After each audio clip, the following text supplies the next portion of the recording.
can. So good morning, everybody. My name is Nadine Ferris-France. I'm the Executive Director for the Irish Global Health Network and the ESTHER Ireland Partnership. Welcome to the 7th ESTHER Ireland Partnership Forum. I cannot believe it is the 7th Partnership Forum. It is amazing how these years go, and I can already see and sense from the room the difference and the feel and the flow of people and the partnerships. I'm really looking forward to hearing more about. There's quite a few new partnerships in the room. Really looking forward to hearing how you're getting on. For the older partnerships in the room, looking forward to seeing, where you're going and what challenges you're having and opportunities you're finding. And I know there's also some people in the room who are here thinking about starting partnerships.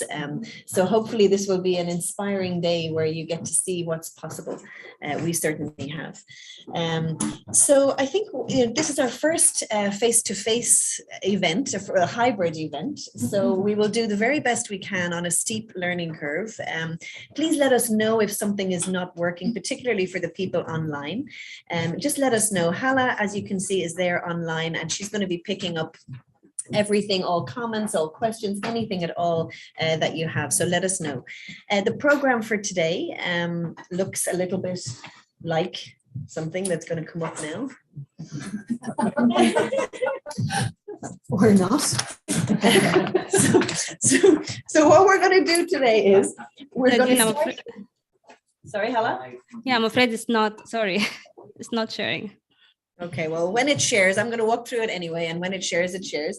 So we're going to start with hearing from Anne Holmes and Irish Aid. Really looking forward to that. Then Louise Mcgrath from FET is going to give us an overview, kind of a context for the day in terms of health partnerships and share the experience from there. Then we're welcoming Kevin Delaney, who's going to focus us right down on fundraising for health partnerships. How do we fundraise for these incredible partnerships that people are working in? Then we'll have some lunch. Then we're going to go into what we've called health partnership talks, where we'll have a few partnerships to share more in depth about the partnerships that they're working on. And we'll be welcoming Maeve, Freddie and Concepta for that session. Then we're going to have a networking session, more than our lunchtime. We're going to have a networking session where in the past we found it really useful when people can come together and specifically talk about partnerships and what you've learned and what you know. And that will be also for online people as well as the people here in the room. Then we're going to hear a little bit about quality of health partnerships. That's not going to be new to many of you who've been with us for years and years as we bang the drum of health of quality partnerships.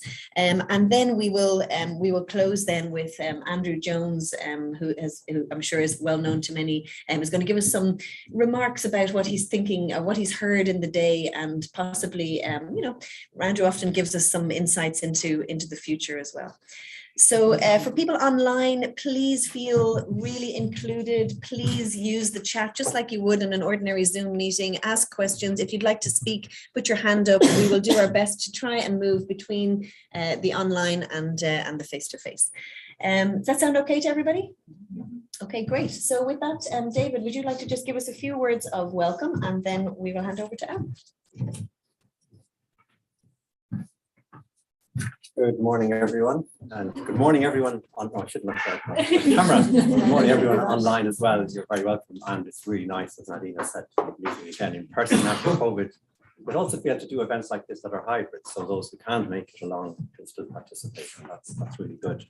So I just like to say a few words by way of brief introduction, and I think many of you are familiar to this. For some of you, it's a bit newer. But working in partnerships is a core pillar of the HSE health programme, and much of this work comes under our ESTHER Ireland programme. And Ireland joined the European ESTHER Alliance in 2012 in order to work together with other European countries to collaborate on health partnerships. And just as I mentioned that, some of you are aware that the ESTHER Alliance formally finished up last year because the members want to move to a new, different global networking model, and that's under discussion at the moment as to what that would look like. So the ESTHER Ireland programme is implemented by the HSE in collaboration with the Irish Global Health Network. And IGHN, and that's Nadine and her team, host the secretariat for ESTHER Ireland, and they support in lots of different aspects of the programme, including organising today's events. So just briefly, why we support partnerships. The HSE and other Irish health institutions have a contribution to make to global health in the context of Sustainable Development Goals. And you know, Sustainable Development Goal 3, ensure healthy lives and promote well-being for all at all ages. So that's a commitment of our country, it's a commitment of our government, and it's something we can contribute to. And what our contribution is, particularly in the area of sharing expertise, technical expertise. And we believe that the most effective way that we can do that is through working in partnerships. And that's the message of Sustainable Development Goal 17, which says strengthen the means of implementation and revitalize the global partnership for sustainable development. And if you look into that, you'll see it talks about North-South technical collaboration, and that's the type of work that we're engaged in. Now, our role in the HSE and ESTHER Ireland is to facilitate good, effective, quality partnerships. So you set up and you run your partnerships. That's what you do. What we do is to support you in that. So different things we do to enable you to do that well. So we provide technical advice. We develop and share standards of good practice. We develop and share tools for implementation, for monitoring and evaluation. We provide small grants, and you're familiar with the small grants program. So different ways that we support you. Now, today's theme is sustaining health partnerships, working together to unlock potential. So that's really about the theme of how we do partnerships well.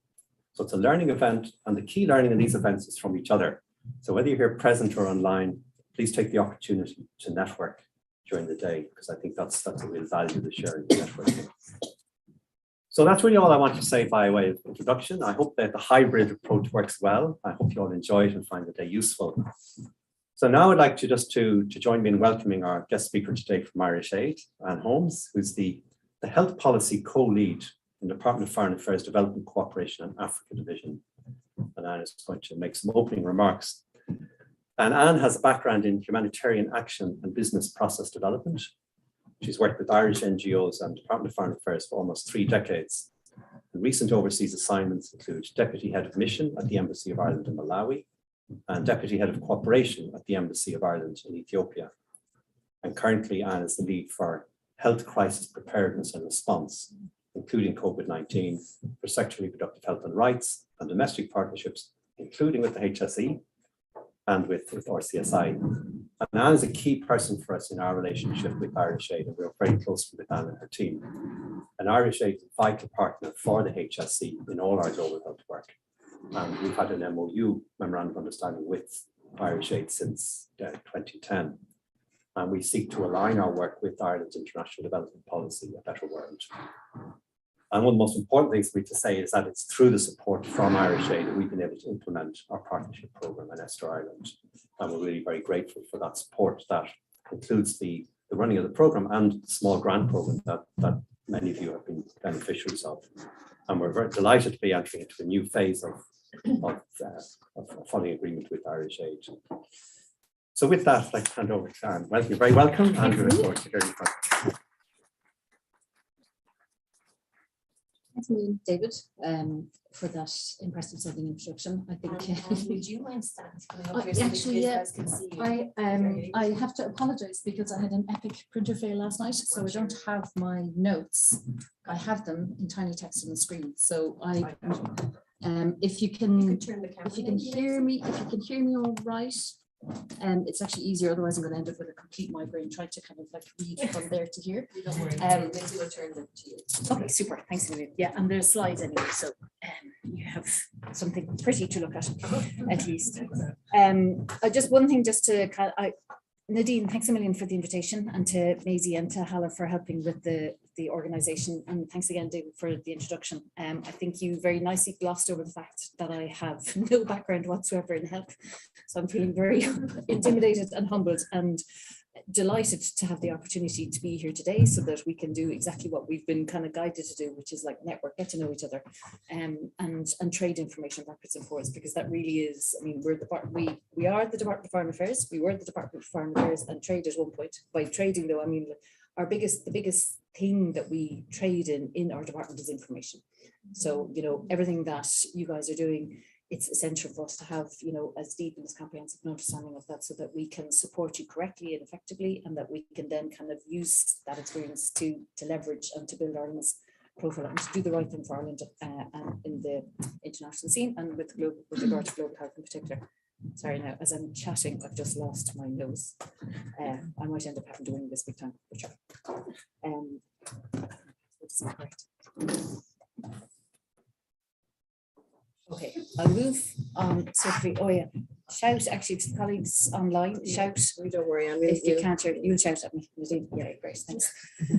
So what I'm just going to do in the kind of the brief session this morning before handing over to Louise then will be just to very quickly give a run through of A Better World, which is Ireland, not DFA's, but the Government of Ireland's international policy, policy for international development.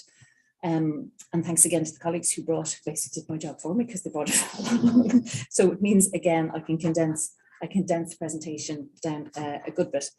So A Better World, our Ireland's policy, was developed in 2018 and launched in 2019. So actually a good year before the onset of the pandemic. And something that kind of is worth noting is that we're all discovering as the kind of pandemic is not over, but as it eases, that we're going back to where we were in 2019 and realizing that a lot of our plans and a lot of our strategies are no longer relevant. Thankfully, we can't say the same for this. You know, this still is very relevant, largely because it is hooked so clearly and carefully into the SDGs that's very nicely have been dotted. And the SDG framework, so the Sustainable Development Goal Framework, the Agenda 2030, is still very live. In fact, probably because of the pandemic, and there's been so much regression in the progress that was made towards a lot of the SDGs, health in particular, the emphasis and the need to deliver on the SDGs, and then for Ireland to deliver what we have committed to in this framework is as important, if not more than ever before. So I've said already, it's a whole of government. DFA is responsible for drafting and for the oversight, but we're not exclusively or solely responsible for the delivery of this.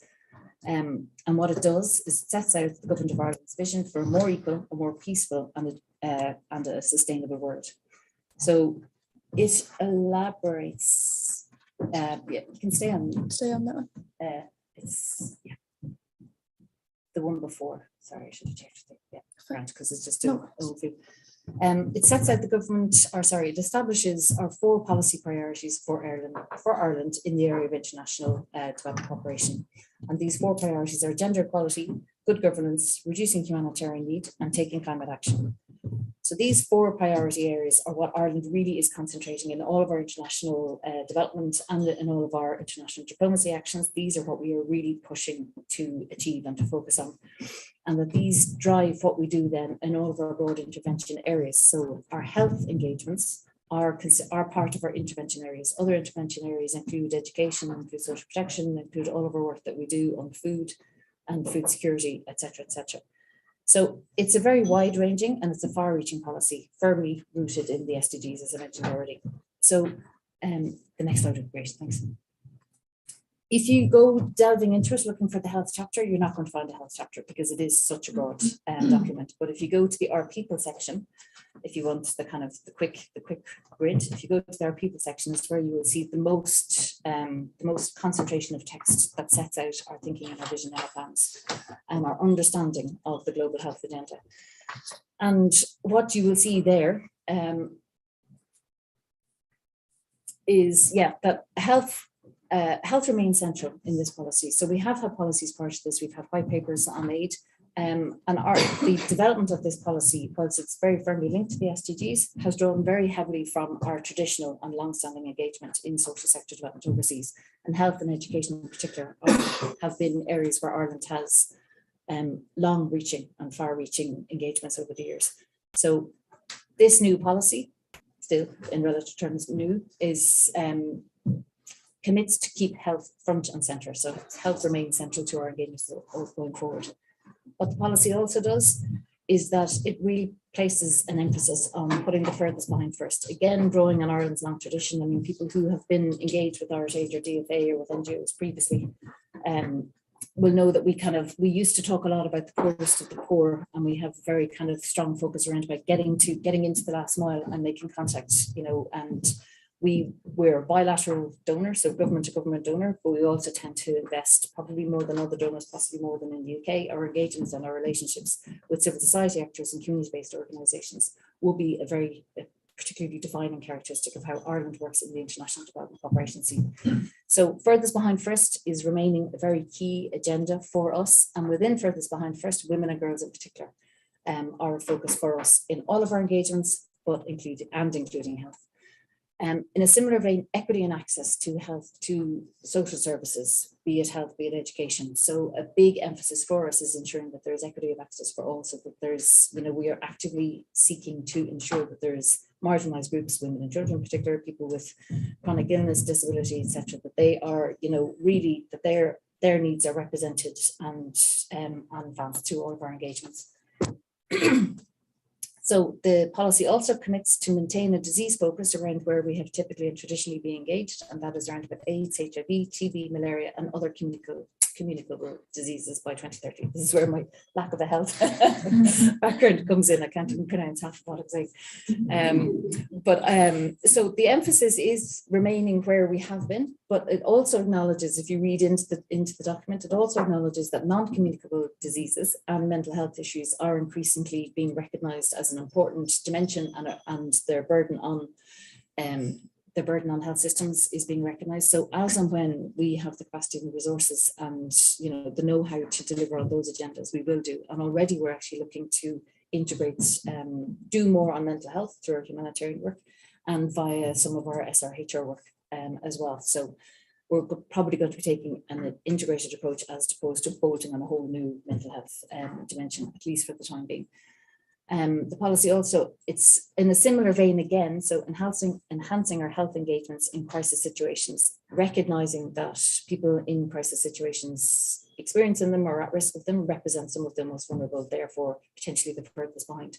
So again, it's a reflection of that particular emphasis steer that we have. And within crisis situations, again, there is a further focus that we would do more than we have done previously on health, and within the very broad spectrum of health, that sexual and reproductive health and rights will be a focus for us going forward, recognizing that humanitarian situations, be they man-made or conflict related, really do exacerbate the incidence and the need for treatment and care around about sexual and reproductive health. We're also nearly there on this side, working to better integrate health and nutrition over the years. Irish Aid in particular has been very active in the global scene around about delinking nutrition from health, because up until about a decade and a half ago, whenever you raised nutrition in the development context, you went, oh, that's a health thing. The doctors will sort that out. And we've worked very actively with partners such as the UK and the US to try and bring a broader ranging approach to nutrition, which is this multi-sectoral. You have to have your food people involved, you have to have your education people involved, you have to have all sectors involved. You can't just park it in the health department. We have been very successful collectively globally at broadening out the nutrition agenda so that it is more comprehensively approached and understood. And now that we're in that safe space, we can actually take a step back into addressing health through our nutrition, or our nutrition through our health engagements, with a particular focus on wasting. So that is likely to be something that you may hear us talking about increasing over the next couple of years. And okay, so everything I've said to date is more or less, we're doing more and better of what we have been doing previously. We want to do better ourselves and with all of the partners that we work with. The one thing that is really new and strikingly new within the policy is a very specific commitment to develop a new initiative in sexual and reproductive health and rights.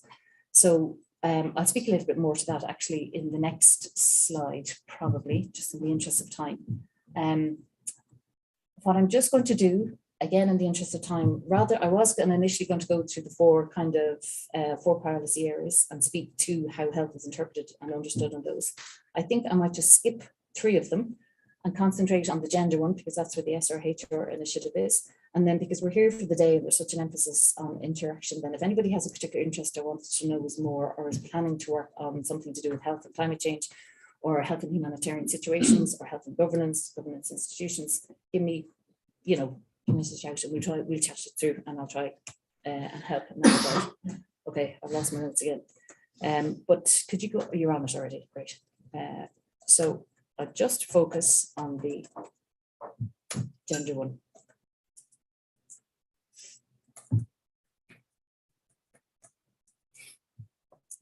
that's okay. So gender equality, as mentioned, a huge priority for Ireland has been and always will be. We see poor health as a hindering factor for women, particularly regarding their political and their economic participation. So equally, and you'll see and you'll hear when you read through, when you get a chance to read the policy, you'll see this text echoed. Equally, we see inequality manifesting itself in terms of poor maternal health and reproductive health. So in our approach to gender equality, that's Ireland, stroke Foreign Affairs, we want to see a transformation in gender equality globally. And in our global health efforts in particular, we want to deliver transformative health outcomes for women. So our understanding and our next step of those kind of high level commitments is that we understand that investments that improve the quality and the availability of health services, which have a strong focus on maternal and reproductive health, are essential, and they're kind of the strategic entry points or continuation points for us where we really want to focus. So this focus, this commitment isn't new for Ireland. We've had long-standing engagements globally and in partner countries that have been focused on maternal health. What is new for us and why it's labelled a new initiative in the policy is this kind of very explicit and highlighted commitment to sexual and reproductive health. And we have, I guess that is because the policy was being developed at the same time as there was a significant change in the legislative environment in Ireland with regard to sexual and reproductive health, which is the introduction of the termination of pregnancy bill and the follow on through. But it's not solely and exclusively linked to that. But that shift in the legal framework in Ireland meant that as DFA, we were able to engage with the broader subject of SRHR in a much more 360 degrees. So it's an opportunity that presented itself that we've jumped on, because I guess the situation in Ireland with regard to that one small, relatively speaking, dimension of the sexual and reproductive health agenda did actually hold us back a little bit in terms of how influential and how outspoken we can be. We now are on a par with the EU agreement on sexual and reproductive health, so we can kind of take our place a little bit more comfortably and confidently at the table surrounded by policy dialogue in particular on these subjects. So very quickly, again, where we are on the development of that initiative, we have completed a mapping of our existing engagements in the sexual and reproductive health and rights environment. And probably should have said at the outset, DFA of our ODA, which is our official development assistance budget, roughly 20% of that is tagged to our global health expenditure. So I'm sometimes slow to reference the amount of money, because really for a country like Ireland, and if you look at the global health agenda more broadly, the 20%, which is roughly 100 million that Ireland spends, is a drop in the ocean. In financial terms, it really is a drop in the ocean. But the real value of Ireland's contribution to delivering a better world is how we back that up and what we do with it. And it's the people, and it's the partnerships, and it's the networking, and it's the influencing, and everything that we're about here today that really does make that 100 million, quadruple in terms of its impact. So of that 100 million, probably 50 million of that could actually correctly, technically be termed sexually relevant for the sexual and reproductive health agenda. And that includes our HIV work.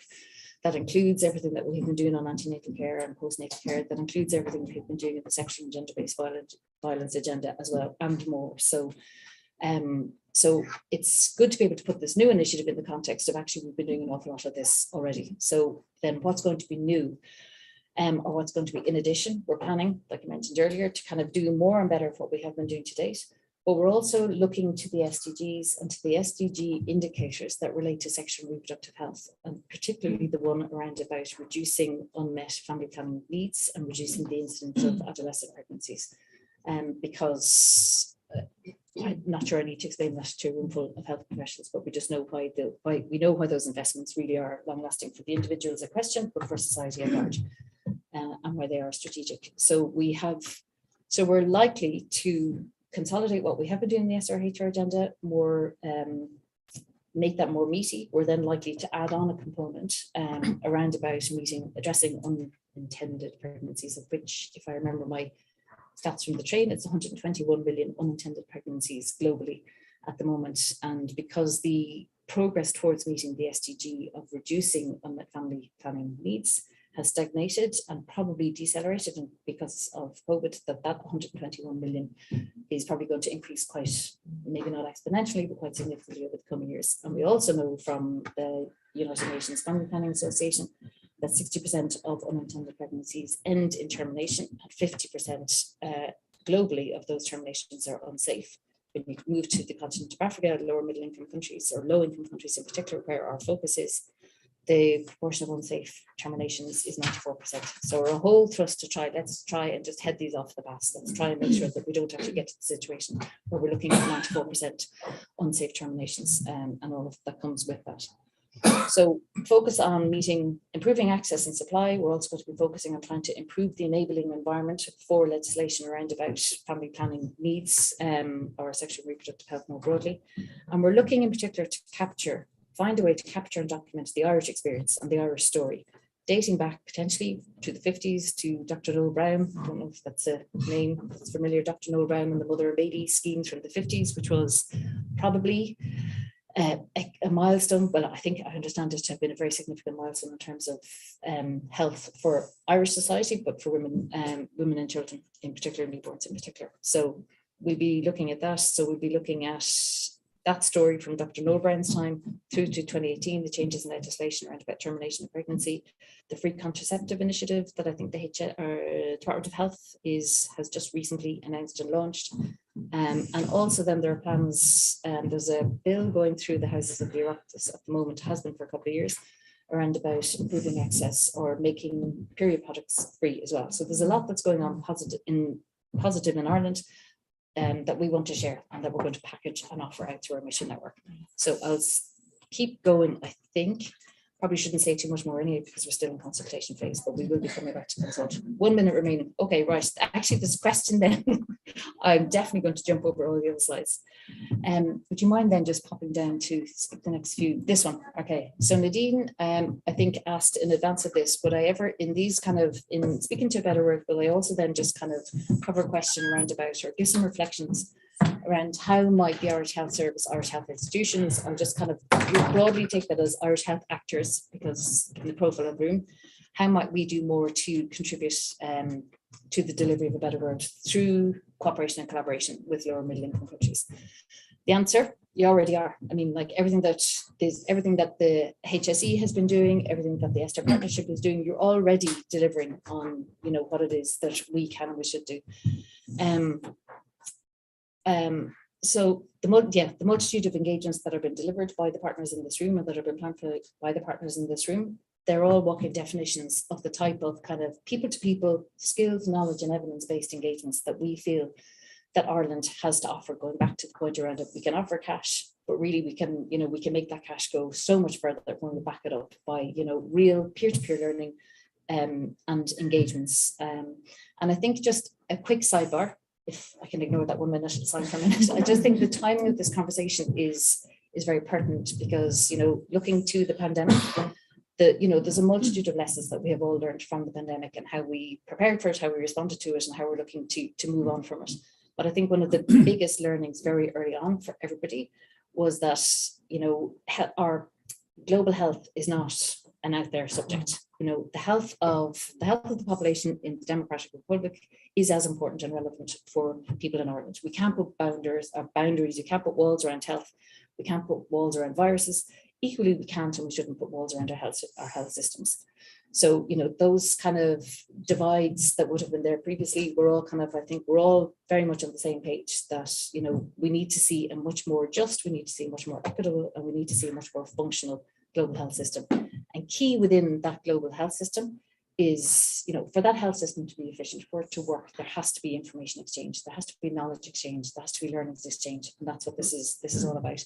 And it's no longer, what's very nice as well, in terms of the learnings, is it's no longer, typically, traditionally, we would have approached this as a sort of a charitable endeavor, that this was nice for us to do. We didn't have to do what was nice for us to do. What's excellent is that finally everybody's on the same page. This is not about nice.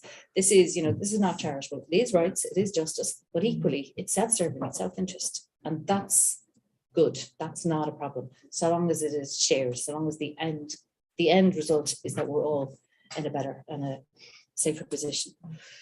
Okay, I'll skip all of this and we'll go back to my minute. Okay, so steers. What might we? So yeah, particular steers. I think I mean, I'm stating the obvious. The event of today, this is exactly what it is. Share information, learn more about each other. I would say to organizations that aren't already, if when you're kind of developing your partnerships or advancing your partnerships in any of the countries where you are engaged, if you haven't already made contact with the Irish Embassy, do so. Let them know who you are and what you're about.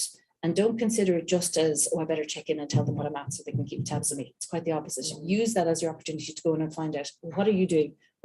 If you are active in the health sector, which we are in Tanzania, Uganda, Ethiopia, Mozambique in particular, but also in other countries, if we are active, there are people in there, there are resources in there that you should be drawing on and that you should be kind of trying to find a way to interact more consistently with. If you are, if you're active or seeking to engage in a country where we have an embassy, but we don't necessarily have a particularly strong health engagement, that's fine. Still make those connections. See if the embassy can help you point out what their understanding of the health needs are, what their understanding of the health architecture is, where the gaps are, importantly, where the risks are. I mean, it's not easy. There are risks. And there is, there's always risks of duplication, there's always risks of going on the wrong direction, there's risks of being uncoherent. So anything that you can do with the embassies are there to help and to serve. So use that network. If you're not following us, Irish Aid or Irish Foreign Ministry on Twitter, do so. Stalk us. Happy to be stalked so that you know where we are, because it's when we all know what we're doing that we can collaborate and we be more effective. What else? Use the IGHN. It's already doing a fantastic job. I think it's hugely important. Well done to everybody that's involved. We're all owed a debt of gratitude to that, and continue to use the format and the events are really, really helpful, especially for those of us who are trying to figure out what all the global health agenda actually means. All of these terms are. Better understanding of Department of Foreign Affairs. There's another just advice maybe would also to be, there's the health sector. I mean, you're not a law unto your own. You're not a world unto your own, but you are a very specialised group relative to a lot of what other organisations. But Ireland's engagement in development cooperation is much more expansive than health. And there is a real depth and richness in the Irish humanitarian tradition, and the NGOs in particular. So the likes of Concern, Golden Throat, that you might not necessarily associate as being, well, they don't do health, or at least not in the way that we would understand or recognise. But as organisations, they are really highly rated in the countries where they operate. They have tremendous networks, they have tremendous knowledge, tremendous links, and how they do business. I think there is definitely stuff that can be learned in terms of how those organizations do business, how they organize themselves, how they manage their relationships, how they fundraise, all of that. So, if you have contacts with those organizations, leverage them. If you don't, but in any case, actually, if you're not already subscribing to the DOCUS newsletters or members of the DOCUS group, DOCUS is the Irish NGO Humanitarian Development and Humanitarian NGO Coordination Network, DOCHAS. Sign up, subscribe. They have great weekly newsletters. They have, they do training, they do workshops, and they're a tremendous asset and a resource. So I really would encourage, even if you're kind of an individual or a small group of individuals, figure out what else they are doing and you can learn from them. It doesn't have to be health related, but you can learn from the broader way of organizing themselves. Okay, I'll stop because I think I've totally abused my position there. But I'm just going to do one last thing.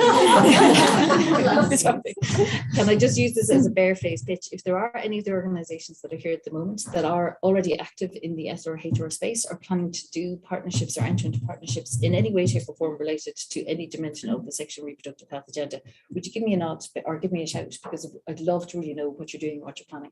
Because anything that I can gather that will then help feed into our analysis and how we shape and how we structure that initiative would be hugely appreciated. So thanks, sorry. Oh, have a lovely day. Thank you, Anne. Thank you, Anne. It's funny, you think that you know things about the better world and the strategy and the focus, but it's so useful to hear that. So useful. So thank you, and I'm sure it's useful for all of us just to hear that. We are running a little bit late, but how about one question? Because Anne's going to be with us all day, and it's you can get more value, I think, in just face to face. But is there one question? Anybody has one question that you'd like to just throw to Anne? Yes, Peter. I'm sorry, Peter, would you just say your name and the partnership? So we're Harrington from the Corey Health Partnership. Before Richard Firth stands up and takes the floor, it's the same question. So it's only one question. It's wonderful to see you mention NCDs. That good look at the agenda for today. It's sort of very hard to find NCDs anywhere. And I think we need to be waking up to the fact that NCDs are already the rising and continuing to rise epidemic of the developing world. And they're completely clueless in general about how to manage them because they're used to programs that are structured from the top down, or the ones for HIV. So it's great to see you specifically with your sexual and gender agenda. It's fantastic to see you listed. So look forward to the next bullet point, which will be a policy on funding of NCDs. Specifically, there are 2 WHO recommends in their top 30 bang for your buck things you can do to improve health. The top 10 are 2. You must recognize and prescribe medications for hypertension. You must recognize and prescribe medications for diabetes. That is a massive, massive project to be taken on that we're really not even starting. So Definitely good budget. Thank you, Peter. Richard, hold it. Hold it. And these guys are amazing on NCDs, and you know why that Gori Malawi partnership and the other partnerships are successful, because they know their stuff, and NCDs continues to be pushed as an agenda. Thank you. And you want to respond to that, or you just want to take it on? Anything to say? It was an advocacy. Yes.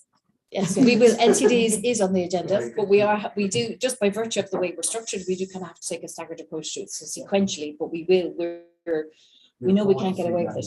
However, we would also be looking to kind of address NCDs from the nutrition diet side. So we're actually, preventative. We're all about preventative, especially when we're coming with very little in terms of cash. So that'll be. Okay, good. We are moving.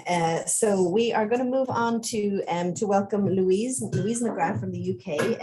Louise is the Director of Programs for PHET, Partnerships for Global Health. And I just want to say how grateful we are to PHET as ESTHER Ireland for your incredibly generous sharing of the background of how we support health partnerships, how grants work, and even fundraising strategy. And we've benefited hugely in ESTHER Ireland from that. Louise is an experienced manager of international development programs and organizations with specific thematic experience in health and social development and on policy influence. She's worked across Africa, Asia, Latin America, and specifically spent 12 years in Brazil. She's worked on a wide range of international health with health and development organizations and institutes, and has a strong track record in partnerships, program design, management capacity, and she's originally trained as a nurse. A long time ago. So you are very welcome, Louise. We're delighted to hear everything you've got to say from PHET. So thank you so much. Thank you all for welcoming me so warmly, but also to the ESTHER Ireland group, to IGHN and to HSE for inviting me to share some of our insights and to learn from you all today and beyond. So I'm going to first of all focus on just giving a bit of background to who PHET is, because some of you may not be familiar with PHET, understandably. So PHET is a UK non-governmental organisation that focuses on health workforce development and the strengthening of the health system that the health workforce operates within. And we do that in a range of partner lower middle income countries. And we do that through the health partnership model. So the model that many of you are familiar with, but for those that aren't familiar, I'll just give a quick overview, but obviously David and others have already given some insights to that. So that's partnerships between, in our case, UK health institutions and their peer institutions in a range of low and middle income partner countries. I'll start to use LMIC, but just wanted to make sure everyone was clear with that term first. And these partnerships are generally long-term partnerships between institutions that have evolved over many years to respond together to the priorities that have been identified on the ground. And they work on a variety of different issues and themes depending on the priorities and the expertise, including NCDs. In fact, we have a long-term program in Ethiopia, which we're going to talk to you about. And they work with a whole range of different cadres, depending on the priority and who's involved in the partnership. Also, we can go on to the next slide. I should have said that earlier. PHET has a presence in 10 countries across Africa and Southeast Asia. And through our grant making role, we've also been able to support partnership activity in a total of over 30 countries. And we're known in the UK, particularly for one of the programs we previously ran, one of the largest health partnership programs, the Health Partnership Scheme. Could you maximise the slides, please? Just put it onto the slideshow. I think it doesn't work on Zoom then. I'll try it again. Yeah, Oh, fantastic. Hopefully that's better for everyone concerned. the Health Partnership Scheme, which Andrew Jones, who's amongst us, was leading for many years within THET. THET also plays an active role in the policy space, so the enabling environment both for health workforce development, but also importantly for health partnerships. So in that space, engaging with key stakeholders, both within the UK government and health system and sector, but also globally. We're a non-governmental organisation in official relations with WHO, and we've been very grateful to be involved in the ESTHER Alliance for many years, where we've learned and been able to benefit from the insights from other European partners. Through the work of THET and the partnerships we support, we've been able to contribute to health workforce development and the training of over 100,000 health workers, and also contributed to system level change, including things like curriculum development. And I think it's really important to say that THET is a really strong advocate and supporter for health partnerships. We really believe in the model and what it can contribute, and what you all can contribute to bringing about sustainable, long-term, meaningful change. Just wanted to highlight that because we really recognise the value of the model. On to the next slide, please. But all of our work is underpinned by what we call principles of partnership. So these are principles of what good quality partnership working looks like in this space. That's both in terms of how to go about forming partnerships, how to maintain and develop those partnerships, as well as the projects that those partnerships deliver. And these principles underpin all of our work and the work we support health partners to undertake. We are also looking, I must say, to take these principles of partnership, or POPs as we often call them, to inform our work much more systematically internally. So we're looking at internal systems to really embed the POPs within all of our work. Next slide, please. I could do it, couldn't I? Sorry. Now, coming to the crux of the matter of what we're focusing on today, and I think so much of what's been said already really chimes with some of the points I want to make. I've been asked to consider what are some of the key challenges facing the health partnership community, and what does that mean for what health partnerships can do in the coming 5 years. So I've listed 5 top challenges. Obviously, there are numerous challenges. I'll run through one by one in subsequent slides. But what I want to do is draw out and speak about some of these challenges and what they mean for the health partnership community, but also some of the responses we've seen health partnerships adopt, and also some thinking around what might health partnerships be able to do to address these challenges going forward. And I'll be really keen to benefit from some of your learning and insights, and in relation to the climate point in particular, as well as others, obviously. And one thing to say, even though they're listed as 5 separate points, there is a relationship between those challenges, and a number of them affect others within that list. And I'll try and draw that out as we go through them. So I can do this one now, can't I? Just on. There you go. I didn't know which button to press, but there you go. Well, I should have apologised to begin with, or at least asked for, if anything I say isn't clear because of my English accent, do let me know and I can try and be clearer. No, I think it's important to recognise that point. So in relation to COVID, obviously it's had devastating effects on societies across the world. But I think in terms of health systems, it's put a particular strain, both within Europe, but also in Africa and Asia. And the health workforce has borne the brunt of that strain. So we know it's really stretched health workforces. COVID has also really accentuated, and in some cases exaggerated, inequalities that already existed. So both within societies, we know that some sectors of society suffered more than others in terms of their response to COVID, but also between societies. We saw that the wealthier countries were able to compete for vaccines in a way that those that didn't have the resources were able to. However, we have seen that COVID has had, and there've been some mention of this as well, some positive effects on how health partnerships might be able to engage. I think when COVID first hit, there was a sense, oh, all partnership activity needs to stop. We can't work because we can't travel to be with our partners. No one can continue to operate through this partnership model. But very quickly, partnerships adapted to find new ways of both working within their partnerships, but also adapting what they were working on. So we saw, for example, a partnership in Zambia that was working on antimicrobial resistance and antimicrobial stewardship. And it was a partnership involving pharmacists. They quickly adapted to the lack of antibacterial hand gel in Zambia to together develop a formula for producing that hand gel. And that was then produced in the hospital in Zambia. And that model was so effective that it was then adopted back in the UK hospital. So a real example of that mutual benefit, again, that we recognise this model of partnership really does bring about. It's not just a benefit to the LMIC partners, but also to the European partner. Obviously, so much of the way we interact now has been changed by COVID. We're now much more familiar with working virtually, with engaging virtually. We know there have been limitations because of that, obviously, but it's also brought about some positive changes. So a number of partnerships were able to adapt their programs to provide training online, to develop new resources that could be made available to more people, and through the virtual mechanism, reach a far greater number of participants in training activities or in workshops, because people could engage from wherever they were rather than needing to travel to a common place. There are obviously limitations with that too. I'm not suggesting it's the solution, but I think there have been really a number of benefits we've seen from that.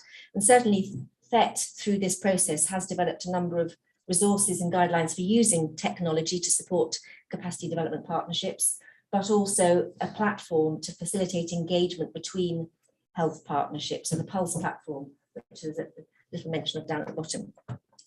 But also, I think importantly, another thing that COVID helped to stimulate was a change in the relationship sometimes and the leadership within health partnerships.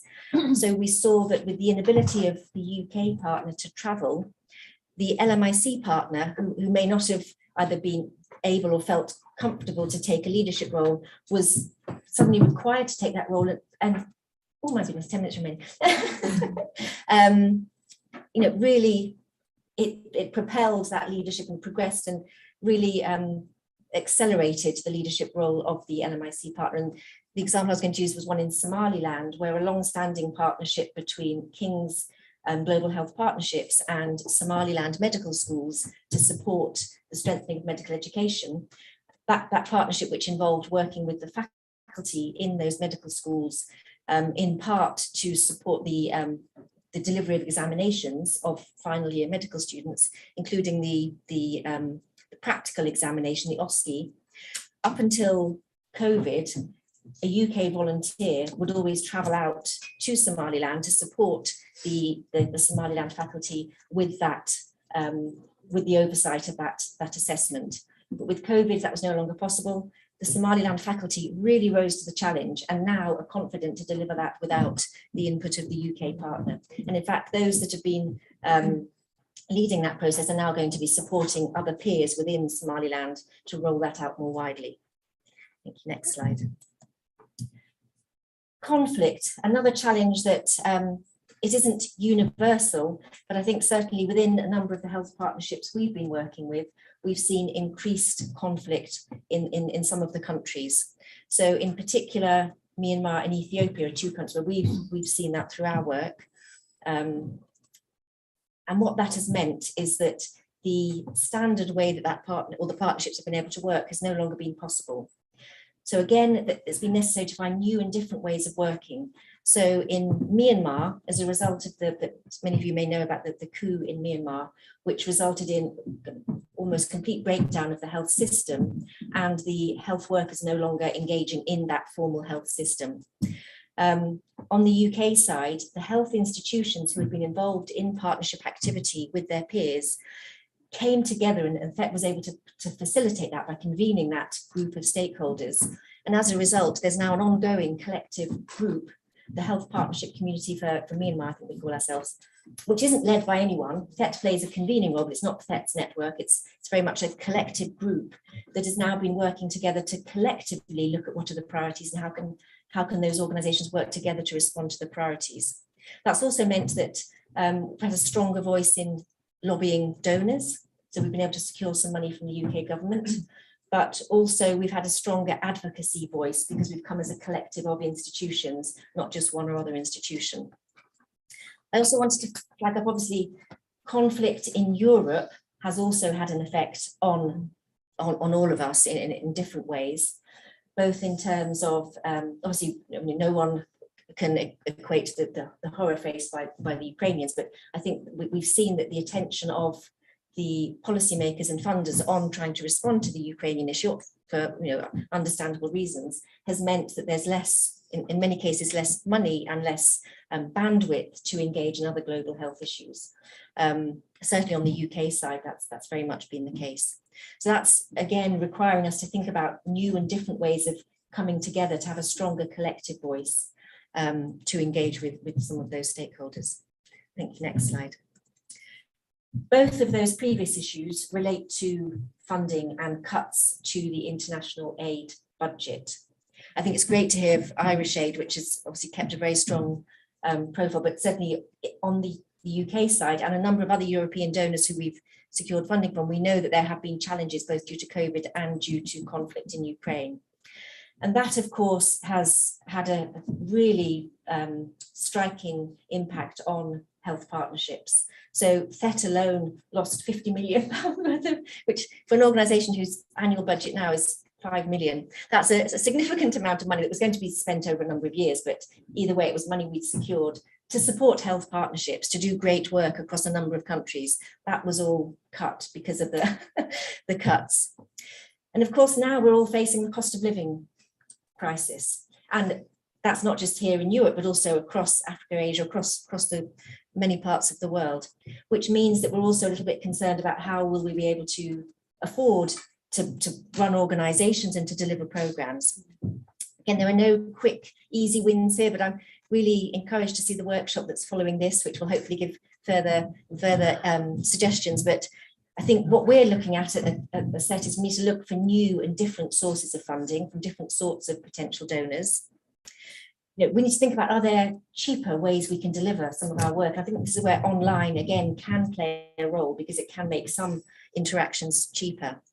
I think the importance of having robust evidence of the effectiveness of partnership activity is key to be able to really convince donors and partners of the value of engaging and supporting this sort of activity. And then that comes to the point of quality, and I'm really encouraged and looking forward to David's session later. I think really continuing to focus on strengthening both health partnerships, but also the projects that health partnerships deliver is fundamental to ensure that quality work is being delivered. But also I think that the Irish government and the work that David's been leading on quality and quality improvement, I think is so important as a key contribution that, that partners can provide to LMIC partners. I think that coordinated advocacy is important to see if there are, coming together as a stronger voice to advocate to donors and partners, and looking at new or expanded partnerships. So I think, building on the point that Anne made about looking at other organisations, Irish organisations working on the ground, are there ways of linking up with others that will create a stronger programme and potentially be more convincing for certain donors? I think that's something to think about. Oh, okay. Climate crisis. So another major challenge facing us all, facing the globe, which I think we're increasingly seeing the urgency of this with the recent heat wave hitting Europe and the current floods in Pakistan.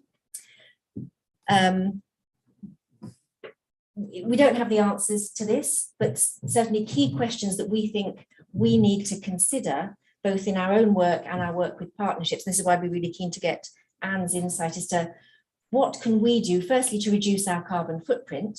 So obviously reducing travel where possible and appropriate is one mechanism, but are there other ways we can try and reduce our carbon footprint as a partnership? But also, are there ways as partnerships we can try and address some of the health impacts of climate change? That's a question, I don't know the answer, but that's something I think we should be considering. And also importantly, through the partnership mechanism, are there ways that we can try and reduce the carbon footprint of healthcare, of health services? That's something I think partnerships can certainly give some thought to. Again, we don't have the answers, but really interested to hear from you all and in particular on ideas there. Next slide. And last, but not least, inequality, which I think those working in global health and international development are driven to address inequality and to promote equality. But we know there are still huge steps to take to be anywhere near reaching that goal. And of course, what we know of the death of George Floyd and the Black Lives Matters movement has really brought to the fore some of the inequalities and the persistent inequalities that we need to consider. And that's also raised questions about global health, international development, and moves to really try and encourage a decolonization of global health and international development, to really try and redress the balance. I think some of the work that David mentioned in relation to the ESTHER Alliance, I think is really progressive, as it's trying to think about ways to restructure and change the focus, taking on board some of these reflections. So again, no kind of easy or immediate options, but really making sure throughout the work that we do and that we encourage health partnerships to do is to think about what are the inequalities, both within the partnerships, but also within the context within that partnership is working. And then working with the partnerships, trying to address those, recognizing the imbalance of power within that partnership as well, potentially. VET has developed a few tools and training on these issues, which there are links at the end of the presentation, which you can see. Then the final core slide is really trying to just summarize the key points. So I think, what are some of the key things that health partnerships can do to ensure the ongoing contributions to global health? And I think as Anne said, everyone's already doing so much, so very much continue what everyone's doing, but building on some of that learning from the recent past as we look into the future. I think being flexible, adaptive and open to change is really a key message. I think we've all learned to be that more as a result of recent change, but continuing to be open to that and exploring what are the ongoing priorities on the ground. Are there different things we could be doing or different ways we could be doing it? I'm very happy to share these slides afterwards, by the way, so please. I think digital solutions are really a strong tool as we move ahead. Digital solutions aren't the right solution for every problem, and certainly not the only solution, but certainly in terms of potentially cutting costs, potentially reaching more people, and potentially reducing carbon footprint. They are a strong tool in our armour to address some of these challenges, but only where they're appropriate. I think we shouldn't just see this as the solution for everything. I think continuing to think about how to rebalance power within partnerships and to promote equality in those partnerships, and consider the contribution to addressing the climate crisis. Looking to seek new partners or stakeholders, I think will be a key way of being ready and stronger to respond to the ongoing challenges. That focus on gathering and sharing evidence on the effectiveness, and really the key sort of final point, which again picks up on points others have made, really wanting to focus on that cooperation, coordination and collaboration. I think by coming together, learning between ourselves and amongst ourselves, sharing, learning from others, as well as coming together to have a stronger voice to discuss with policymakers, with funders, with decision makers, will enable us to have a stronger role in global health as we move forwards, facing these challenges. So just a few links there, which I'll say, share the presentation afterwards and people can access those. But now really just to say, first of all, thank you very much indeed. And to ask if there are any questions, comments, reflections, really keen to learn from you all and gather your insights. If that's okay for me to ask questions, please. Yeah.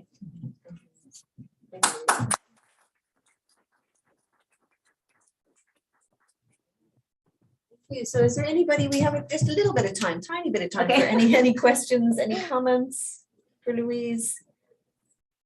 Any thoughts? David, you want to come in?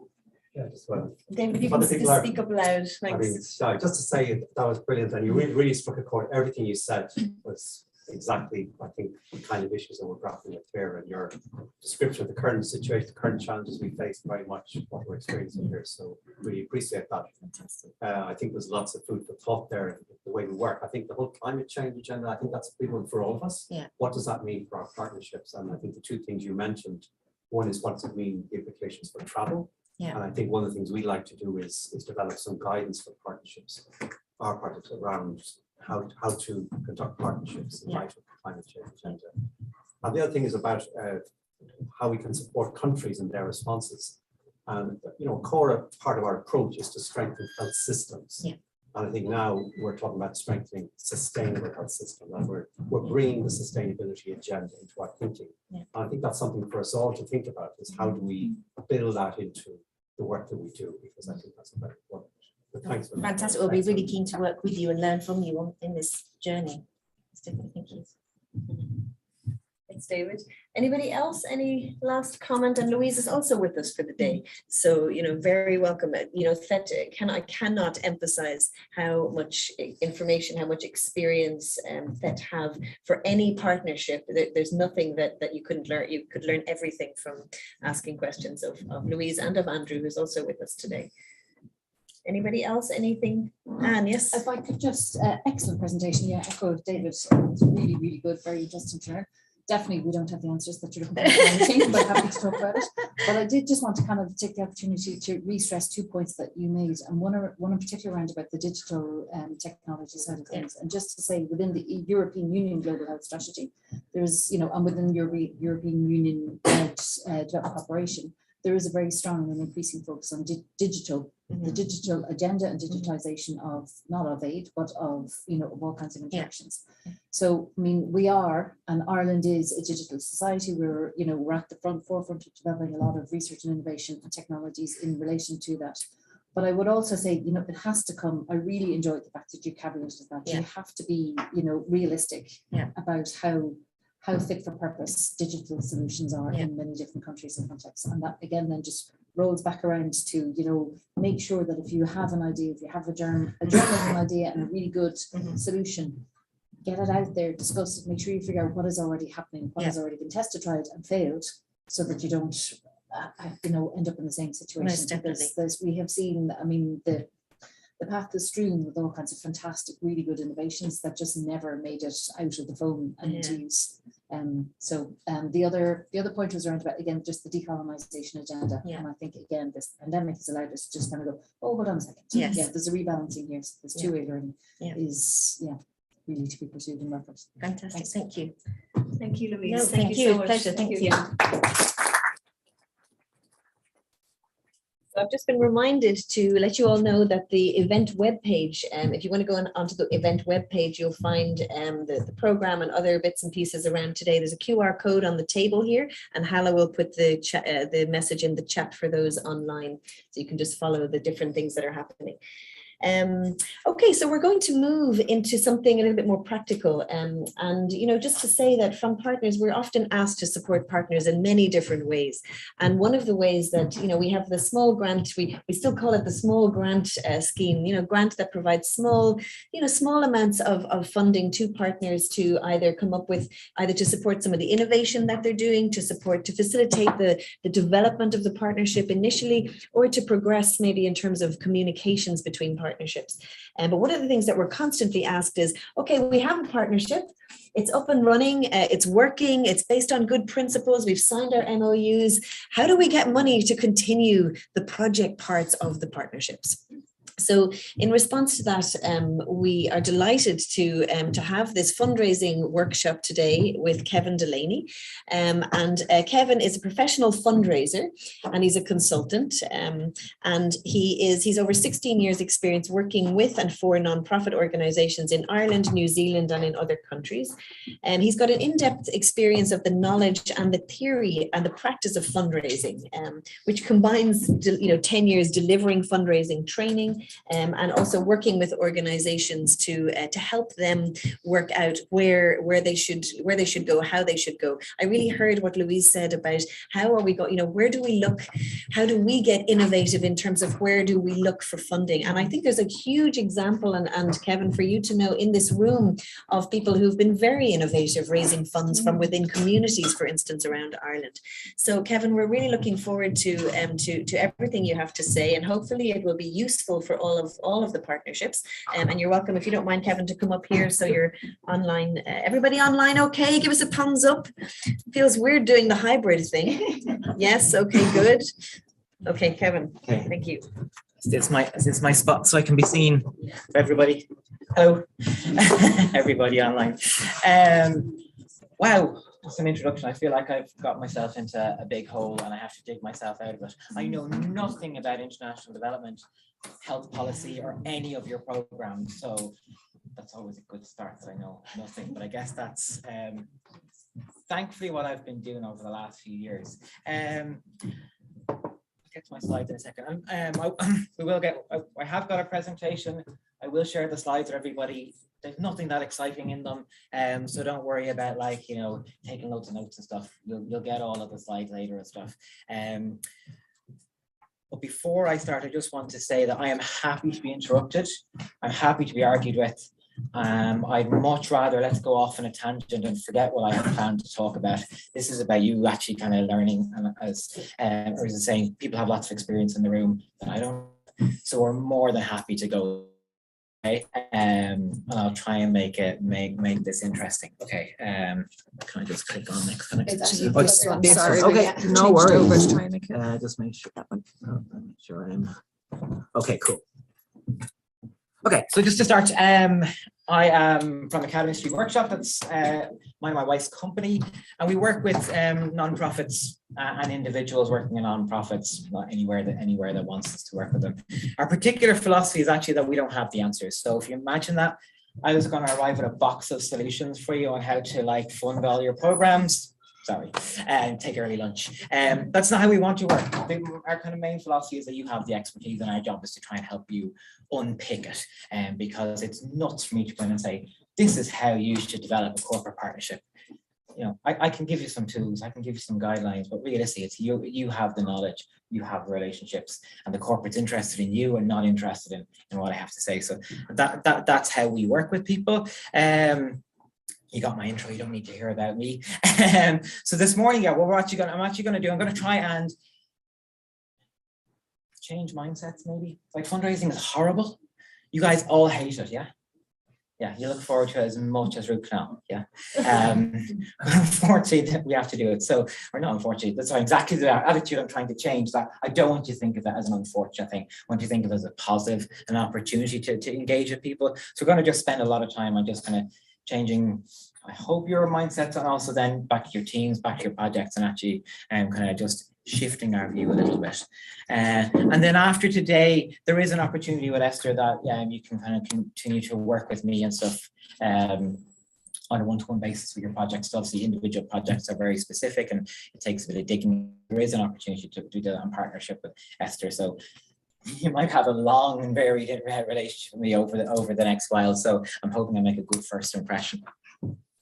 Okay, so okay, I will also skip loads of slides because I end up covering stuff twice and 3 times. So okay. So I'm on camera now. Okay. So what is fundraising?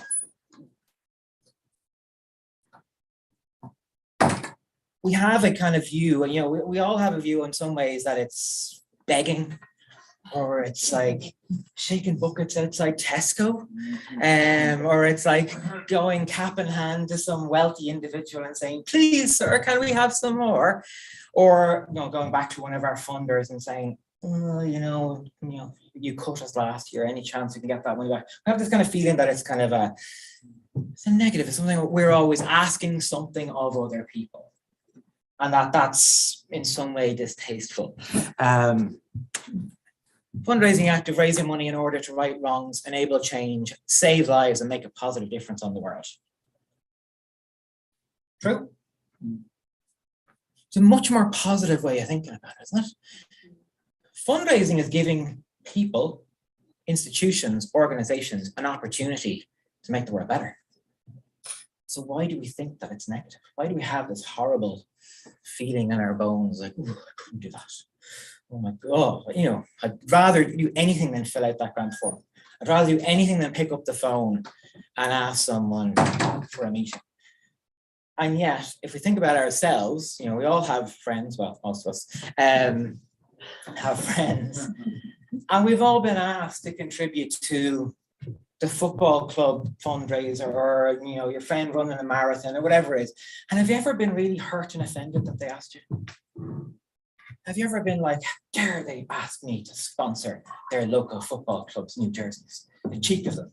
Have you ever responded that way? And yet when it comes to us asking other people for money, we think, oh my God, I couldn't do that. They'll think that I'm some sort of creep. I think I'm some sort of evil person begging for money. Isn't that weird? that we have never in our lives responded in that way to someone asking for money or looking for sponsorship or looking for a donation or whatever the interaction was. And yet we hold ourselves back all the time thinking, oh, I can't do that. Sorry, I'm after losing my glass of water. I think I just is this my one? laptop, No, yeah. cheers, thank you. Sorry.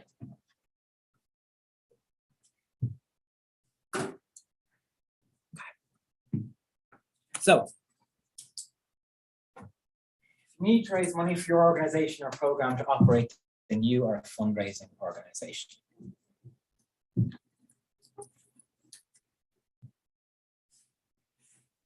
It's a bit uncomfortable, isn't it? But it's true. It's like, you know, again, I make kind of these, like, you know, if you're a potato farmer and you grow the best potatoes in the world, you got to sell them. So you have to be in the sales business as well. You're a business person. You're not just a farmer, you're a business person. And that business has to play its equal role in growing the great potatoes. I know nothing about farming either, so that's probably a really bad analogy. But you know, if you have decided, if your project exists to do whatever it's supposed to do, and you need money, then that is part of the project. And it has to have, it hasn't be, oh, if only we didn't have to worry about the money. If only we could just increase our grant. If only someone had just come in from above and give us money, we could just get on with the good stuff. If you have that attitude, then it's always going to be a struggle. It's always going to have this negative, and you're never going to progress. It has to be, wow, this is an amazing opportunity we have. And if we can raise as much money as we can do so much more, and we're going to do it. We have set our goals. We have set the amount of people we want to work with. We have set how big our project is going to be. And our job is just to get the money to do it. It's not like, oh, and if we get the funding, maybe we'll be able to do that. That's just not how it works. Bringing in the money is as core part of delivering your program as every other part of it. I'm not sure if I've convinced you yet. Well, it's great, Kevin. We have a fundraising officer, development committee, grants manager to do all that. Yeah. Some of your jobs probably is that falls under that category. It's like, I'm the one who has to do that. Yeah. So problem solved. And I just like this cute picture. But I just feel like the amount of times I go and I sit at board meetings, I sit with, like, you know, CEOs, I sit with, like, you know, managers of organizations. I go, Karen does an amazing job at filling out the grant. She's awesome. So we don't need to think about that. And I feel exactly like this, going like, oh, you're never going to get anywhere if you're relying on one person to do it or one team to do it, because that's not how it works. It's not how an organization works, because everyone has a part to play. Every person in your organization, staff, board members, volunteers, partners, whatever the type of structure that you're operating in, everyone has a key role in fundraising, because fundraising is a key part of your project. See, I'm making sense here. And that comes down to you know, partners in other countries connecting you with people who are benefiting from the program. So it's getting case studies, it's getting, you know, partners like sharing it with their staff, kind of go, this is the impact. It's about the CEO kind of, when they're floating around and they're going to like great meetings and they're going to amazing conferences, kind of go, having that at the front of their mind, going, there's someone I could partner. I could put Karen in contact with that person, rather than like not dropping it. It's all of our responsibilities to be constantly thinking like, how do we make a connection? How do we find a partner? What's the story that we need to tell? Have I lost anybody yet? You need a plan. Now, I'm the worst planner in the world. You probably would guess that already. I'm not the person to sit and write policy documents. It's just not me. It's not the world I live in. But you need to plan. You need a fundraising plan. You need a strategy. You need to be organized. Otherwise, how do you know how much you need? How do you know when you need it? How do you know where you're going to get it from? And how are you going to sell that story? If you haven't got that in your back pocket, how are you going to make that progress? This is where I realized I had too many small slides and I should have just done fewer, but that's just me. Overkill always. Fundraising plan or fundraising strategy looks the same as every other strategy that you'll ever write. There's no rocket science in this. Like this, fundraising isn't like a mystical secret. It's not about unlocking the secrets of Narnia or something. It's just about being organized. We'll try and cover all of this, but we'll see. We need the goal and a mission, why we exist, why we bother our backsides coming to work every day, why we are making partnerships all over the world, why we care about the people at the end of the day who are going to benefit from that partnership. That's what your goal and mission is. Why do we bother our backsides? Simple. What are we raising money for? What's the point? Like, what do you got? If I give you 50,000 euro today, where's it going? What's it for? You need to know what's going on in the market, this market overview. What's happening? We talk you're talking about like the war in Ukraine, like that is like there are things. It's not like if you don't know about that, probably need more help than that. But they are things to be aware of. How is that going to impact our potential to work with partners who are maybe based in Eastern Europe? We don't know. So we need to be connected to what's going on in the world. We also need to know what's happening in a fundraising context. Is there changes in tax? Is there implications? Is that going to make it better for us to fundraise or harder? Is there going to be a change in government? What's like potential like new government going to have by way of changing policies? Is that going to be relevant to us? We need to be aware of what's happening. How much money we need and for what, and what happens beyond that. Looking at our current resources, what have we got to offer? Who have we got to raise money? Do we have board members who are really well connected? Do we have project managers who have lots of experience in grant writing? Do we have an amazing online interaction with our community? What are the resources that we have at our disposal that we can then unleash in a plan? Analysis of our current fundraising products. What are we doing, and is it working? We can spend an awful lot of time doing stuff and kind of go, oh, we do a conference every year and that brings in 20,000 euro profit and that's how we fund. Like, yeah, but you're spending 6 months of your year organizing that conference. Is it really actually worth it? If you're using that as a fundraiser, then cut it and spend your time doing something else. And then you need a plan and all that stuff. But before you ask anybody for money, and I say anybody, I mean institutions, I mean granting bodies, I mean wealthy individuals, I mean community, I mean everybody. Before you, I always love doing this, I always talk about this, before you do fundraising, I'm talking to people who are actually fundraising and have been doing it for like decades. And before you start, this is what you need to answer, but we have to pretend in a fictional world that you haven't started yet. Why do you exist? What do you do? Why should I care?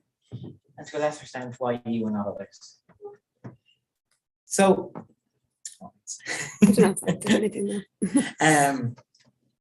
why do you exist? What's the point in that? If you and your organization can't tell me why your organization, why that partnership exists, why is that project important? What is the impact you're making on the world? Why would I give you any money? And there's nothing worse than kind of saying, in response to the Irish government's international development policy, we are launching this program. Boring. Sorry, it is no one gets excited about that. I understand where that fits. It's important that things are backed up. That's not why you exist. You exist because of a need. You exist because maybe people are hurting. You exist because of a shortage of a medicine. There's a reason why you exist, and that you have to set up a project to solve that problem. And if by chance that fits in with government policies and it fits in with European funding agencies, that's great, but you're doing it anyway. You as an organization identified been broken into.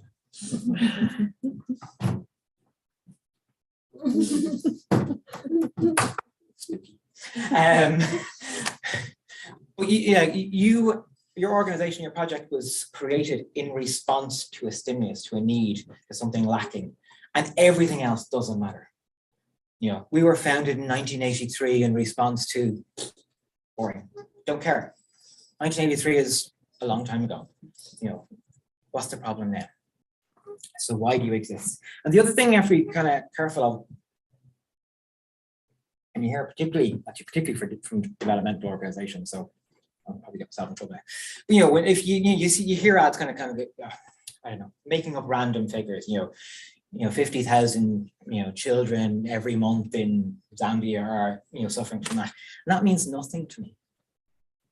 As a general public, I don't know if that's a lot. I don't know if that's a lot of children or not. I don't know how many children are in Zambia.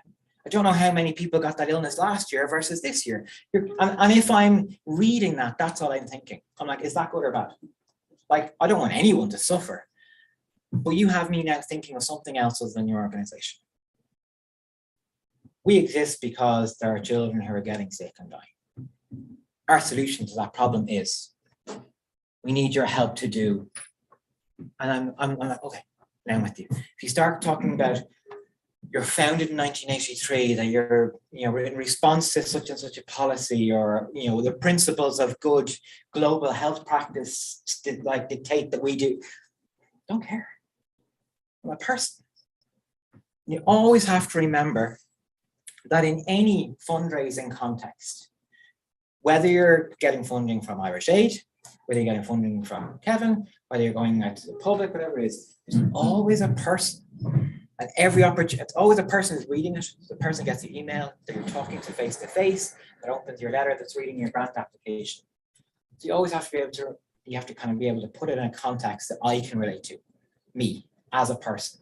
Then you can go into the depth. We can go into policy later when someone wants that, but first you have to catch me. We're here because it's people hurting. We're here because our colleagues in these countries don't have the training that they should have. Whatever your project is for. There are medical professionals in such and such a country who don't have access to the latest knowledge. Okay, well, that's something I'd be worried about. Because straight away I kind of go, well, if my kids had to go to a doctor, I didn't know that they had access to the latest research or whatever it happens to be, I'd be terrified. Well, actually, I'm going to solve that problem. Does that make sense? So why we exist, see how far we're getting. Why we exist because. We never exist to do something. We always exist because. We exist because of a need, because of a lack, because of a problem. Then tell me, what do you do?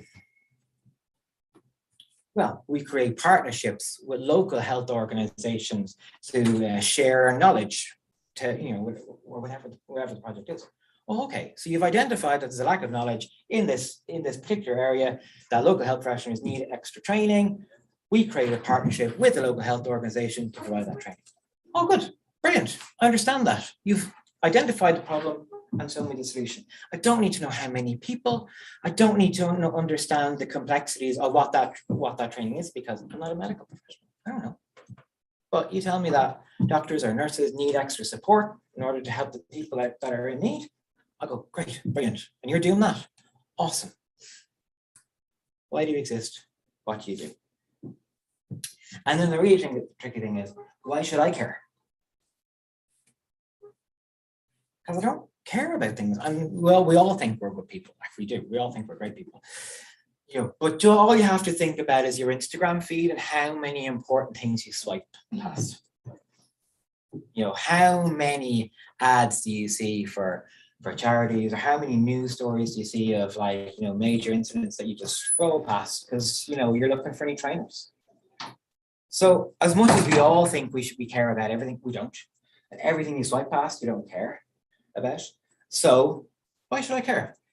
Why does it relate to me? So depending on who you're talking to.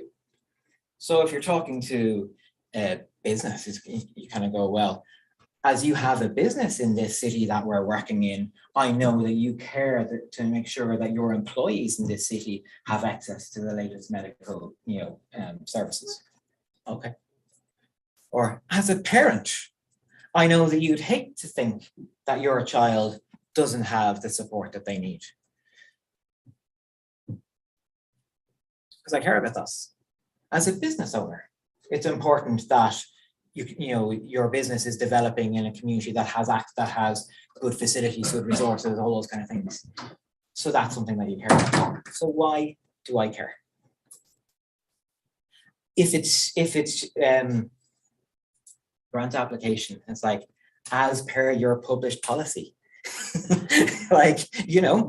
whatever it is, but make it relevant to me.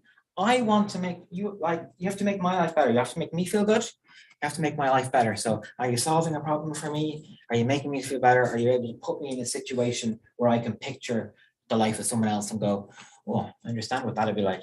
I'd like to make an impact on that. The why you and not others is more of a personal thing. We stop ourselves from fundraising because of the why. Why would people be bothered supporting us? Why would, you know, Mercedes-Benz support our project when there's so many other things, you know, out there in the world? And that's a question you don't need to answer. Because if you view it as important, all you need to do is find other people who think the same way as you. Fundraising is simply the act of finding people who care about the same things that you do and asking them to help you. So if Mercedes-Benz is no interest in global health partnerships, stuff them. Go to someone else. You don't need to worry about that. There are lots of people out there. There are people in this room who care about it. So if there's people who care about this project, all you do is got to find more of them. Any questions?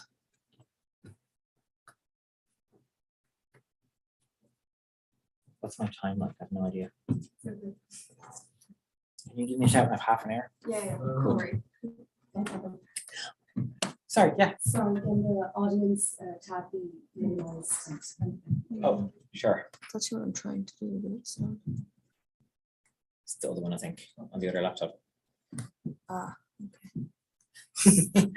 It's too many laptops. Talk about juggling.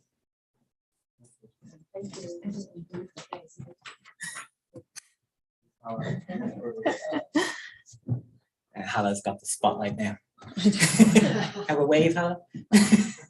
There you go. I'm just bullying people now online. That's really unfair. Sorry. You also need to know, and this is not so. Everybody who's part of your organization, from on the ground people, from board members, from all of you there, need to be able to answer all those questions at the top, like at the click of a button. It's like, so what are you all about? Well, do you know this is the situation? What we do is this. That's it. You don't need to go like that. That is your answer. Did you know that in such and such a country, in such and such a city, this is the situation? No, I didn't know that. God, that's awful. But what we do is we work with the local health partner, and we're aiming to fill that gap. Oh, that's fantastic. And what we really need is people to partner with us to help us fund that work. Oh, that's really interesting. How can I help you with that? It's a simple pathway. So you all need to be able to say that about your projects. I'm not going to test you. It's a really mean thing to do. I've done it before and it's just really mean. It's mean on people. But that's what you need to be able to do. And then also you need to be able to know and have the answer to how much money do you need? Where does that money go? What does success look like? And what about next year? There's nothing worse. And again, I get this answer all the time. How much money do you need? And I get, oh, as much as we can get. It's madness. Like madness. Because to me, I'm like, do you not have a clue? When you're asking people for money, the idea you want is that you're a winning team. That your bus is on the road, you know your destination, and people can either get on or they can get off, but you're going there anyway. And when you're able to say, well, we need 50,000 euro this year to get it up off the ground, and we're going to need another 30,000 for the next 5 years in order to reach our goals. Our goals are X, Y, and Z, and and the milestones for that are this, and this. When you say that, I'm like, ooh, she knows what she's talking about. She's a professional. It sounds like so like petty in some ways, but that's how we react. I always kind of use the thing is no one supported Manchester City until they started winning. Like I never met a Manchester City fan until 5 years ago. All of a sudden they have lots of money, they start winning, they have lots of fans. And unfortunately, society is fickle.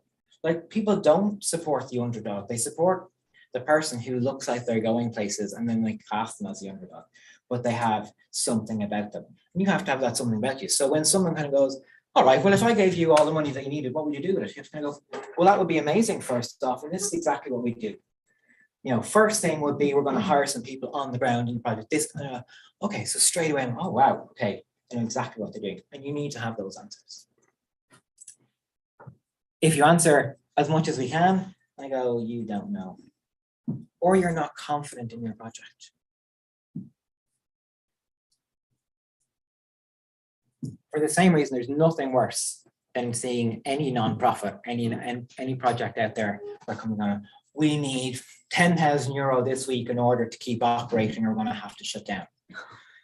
You see those? Like, we've all seen those appeals. Do we feel good about those organizations? Do we feel inspired? Do we feel that they know where they're going?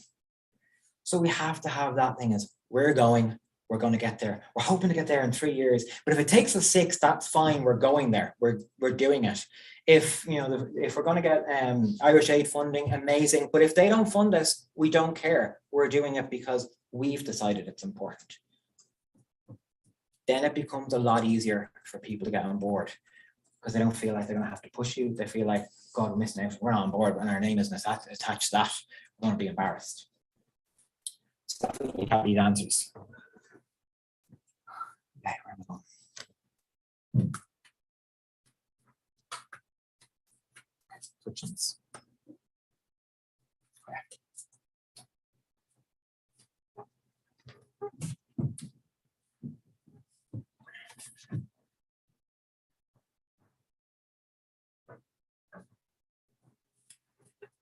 Everybody has the right to be given the opportunity to support your organization or your project.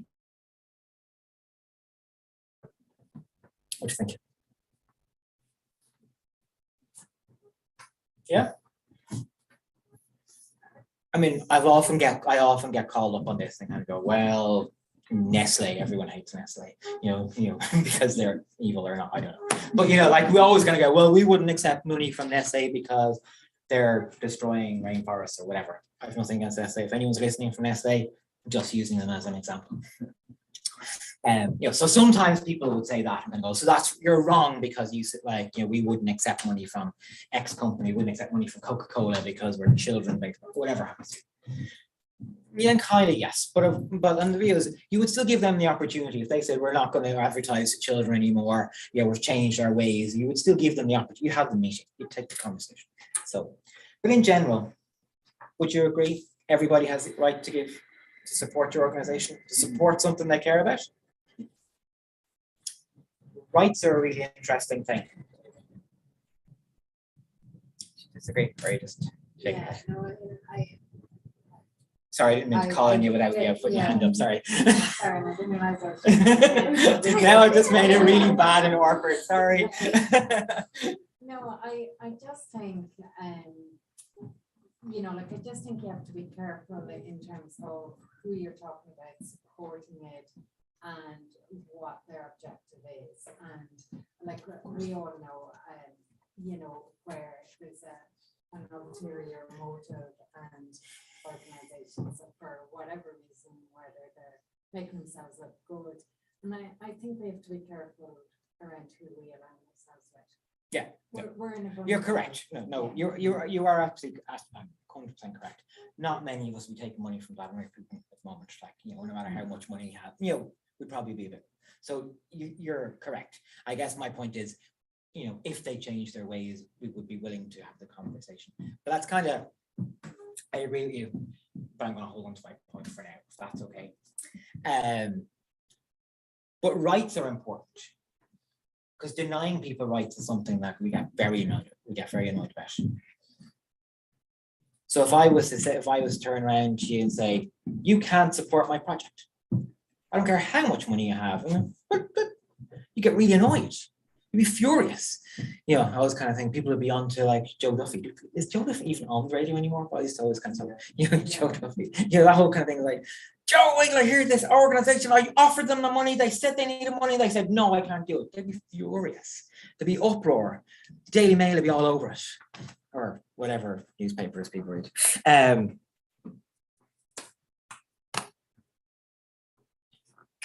you don't ask people to support you, you're denying them the right. what I mean is, if I really care about a particular project, maybe it's young women's health or something like that. That's something that's really important to me. And I don't know that I can make an impact. That's an awful thing. I might really want to do something about that. And if you have a project that aligns with my goals and my morals and my ethics and something I want to support, and I don't know that you need my help, you're denying me a right to do something that's really powerful, that's really important. So you're not just denying yourself the money, you're denying the opportunity for someone to feel great about themselves, or a company to feel amazing, or a government to feel amazing.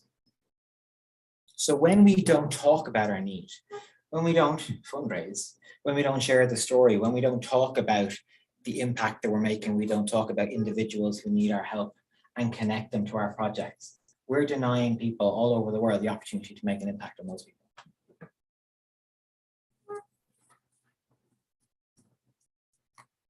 Okay. What do we think about that so far? Have I changed all your minds on fundraising? No. Well, I'll take a shaky hand. That's not bad. That's not bad.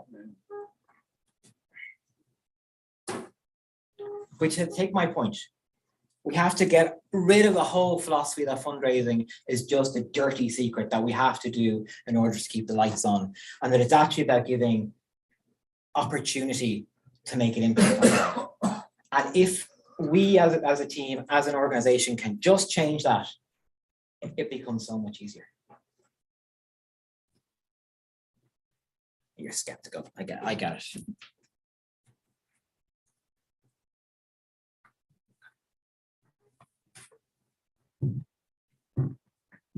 I'm always been embarrassed by this slide.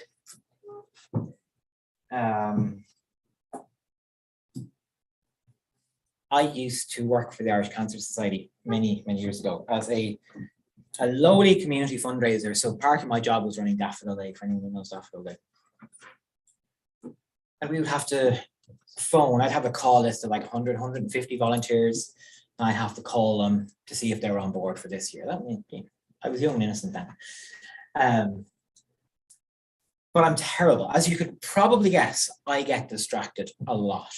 So I'd call people and I'd be like, hey, Mary, how are things going? Blah, blah, blah. So you do a little bit of chit chat and kind of go. So I've a bit of a problem now. You probably haven't got the time to help, so feel free to say no. We've had a volunteer in Kilkenny for the last few years. You probably know them, Tom. Tom, his brother is blah, blah, blah, blah. Go off there, Tom. Tom isn't well, so he's had to step down, so I need to find somebody who can take over.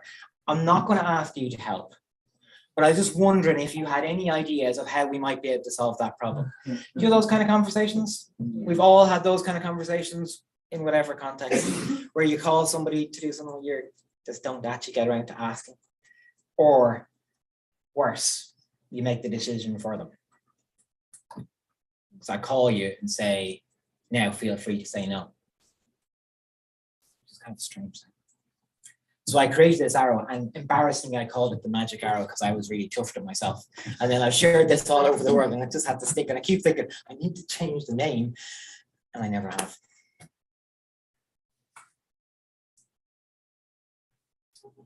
The idea of this is that it's not a script. Okay, it's not a script. Scripts are awful. Like, who on earth wants to read a script? Because personality, there's not you in that. But it's to get to the point. Okay, and you're all looking at me going, "Well, Kevin, get to the point." And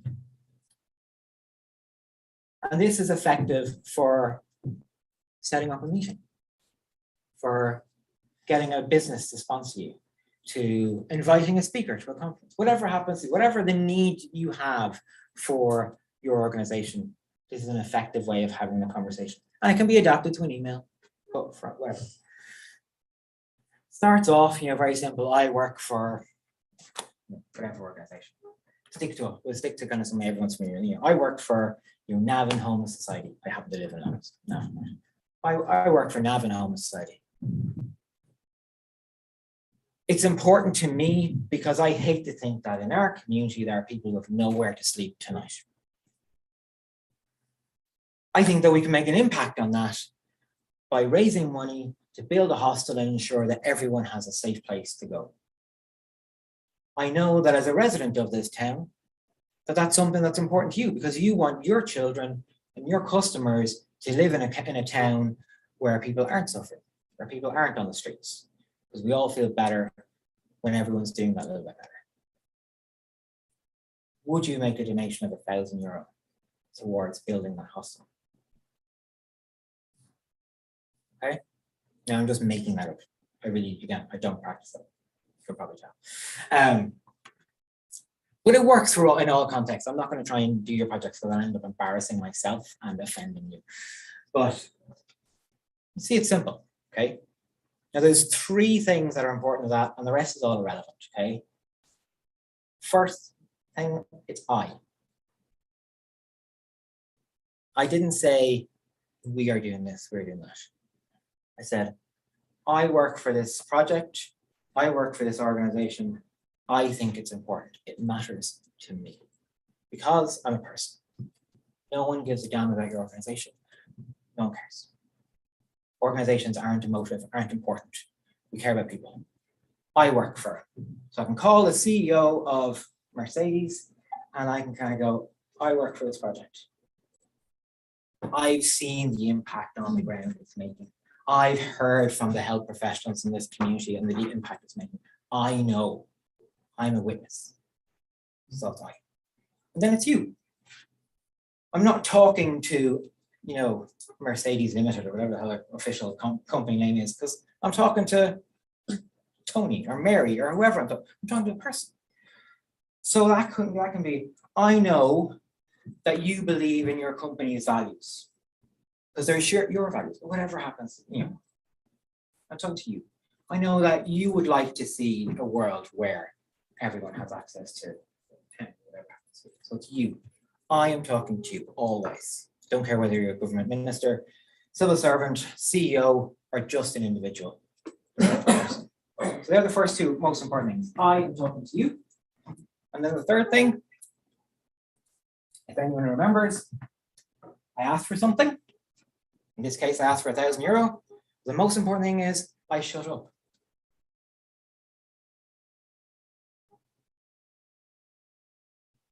Because we all hate uncomfortable silences.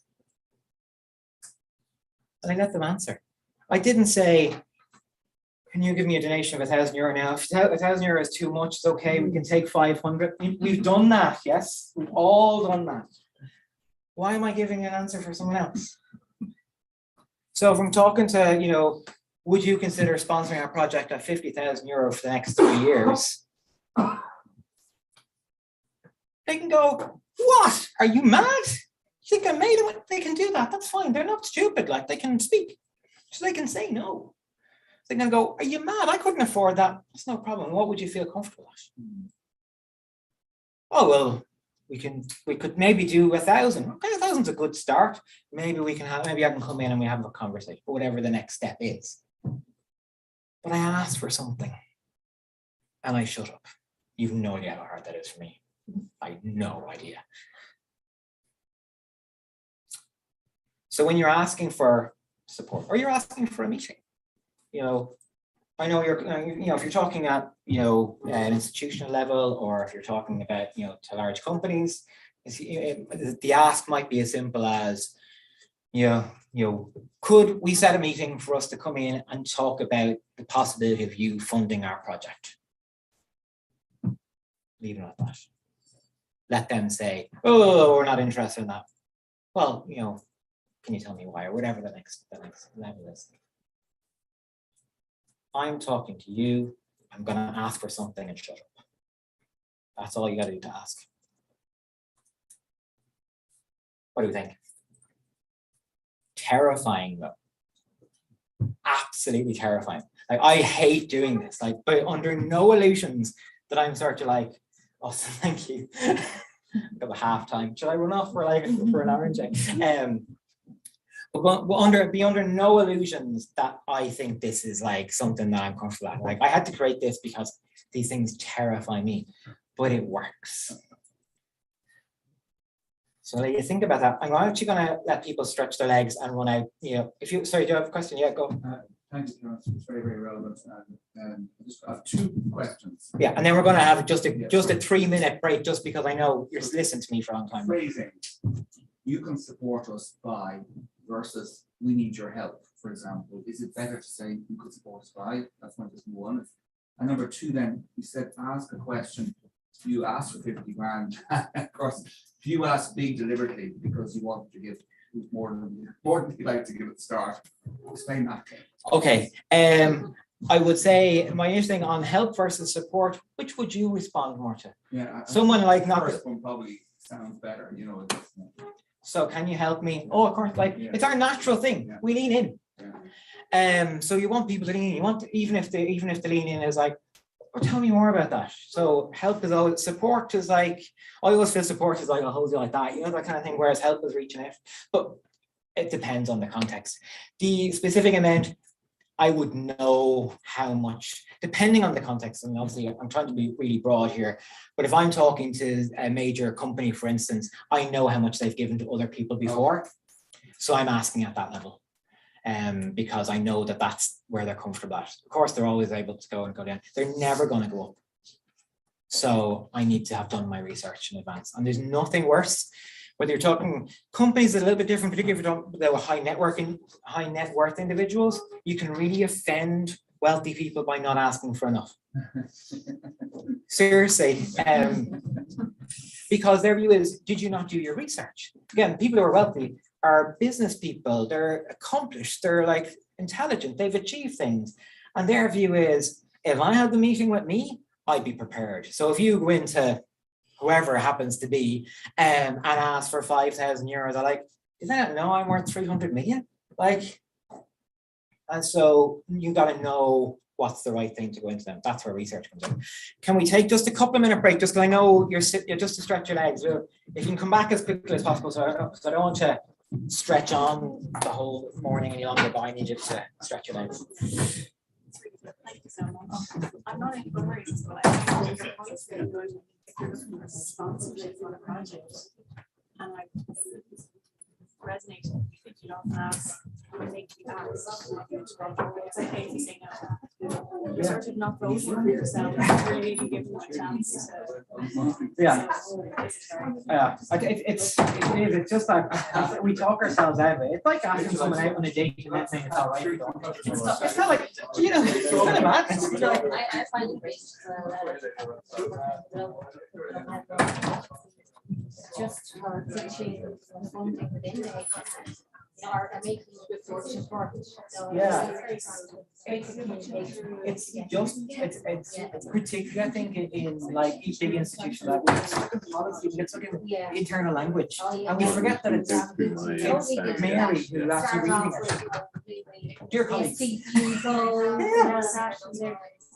No one gets excited like yeah. No, it's a difficult balance because they do have to try and. In the HSEs, we're very guilty of saying we were founded in 19 something. Yeah. Our 2023 strategy is implement 1, 2, 3, 4. Like, you've lost. I was reading the this document. I was thinking I'm sure it's right. I was reading the vision and mission. Yeah. It doesn't say what it is. It's like, you know, it's at the very end it says that people can live in dignity and without fear. But how many words? It's like I know that's different, it's a different audience, but I always kind of think it's still a person. I think we all read like action movies because they kind of That's really refreshing. Let's just go back to terrible. You're joking. Sorry if I just threw that break in. Like, just like people, it's warm in here and stuff. So conscious. Yeah.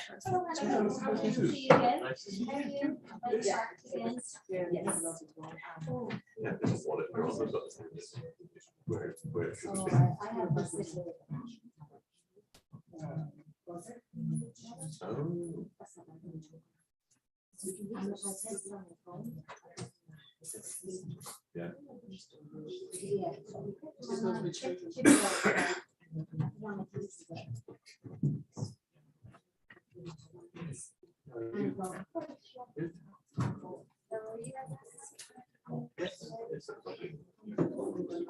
Who's this? The man with the noise.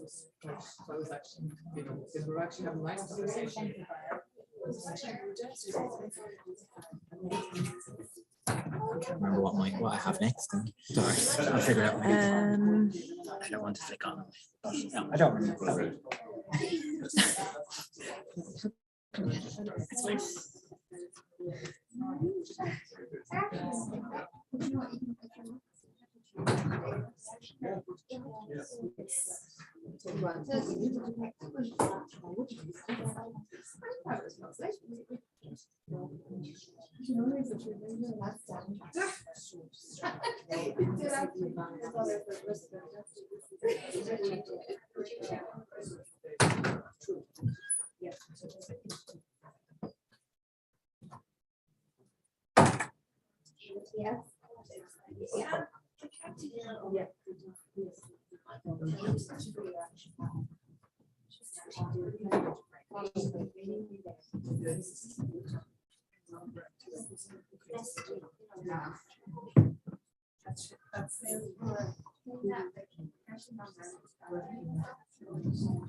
Some money and cake.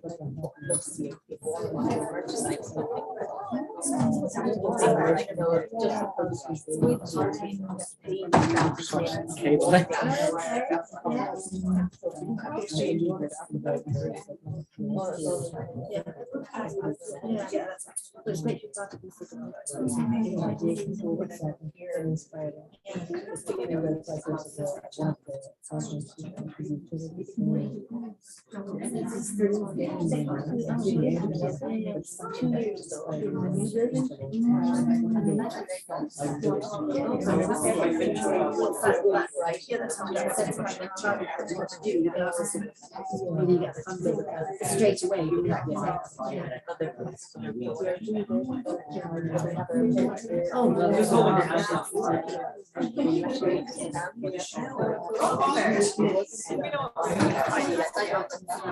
There may have been some small financial charges to the past, but I don't think it was particularly strong.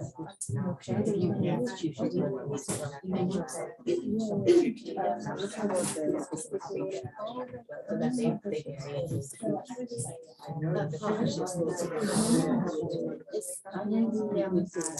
someone who's been trying to set up in the shelter for a change institution.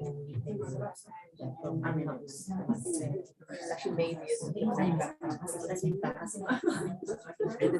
amazing. Hi, sorry, I'm lost.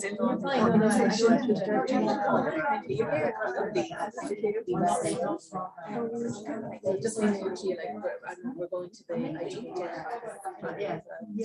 when you know, like, it's quite clear and outside of the standards, you have an idea that I think will work to be a bit interactive, but I think it's kind of need to get people on board back in that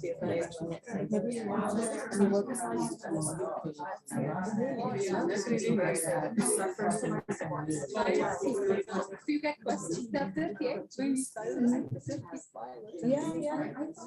The Hallows taking care of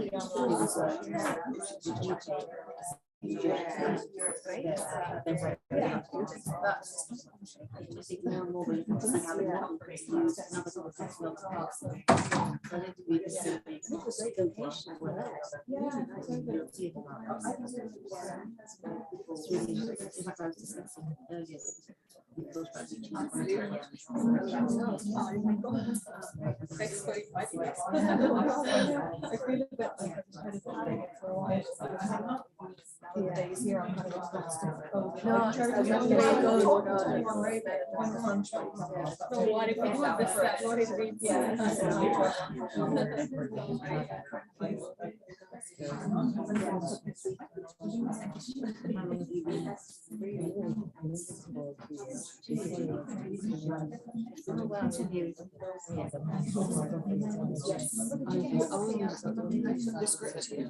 Oh, yeah, yeah. I do, yeah. So I just feel like they're one.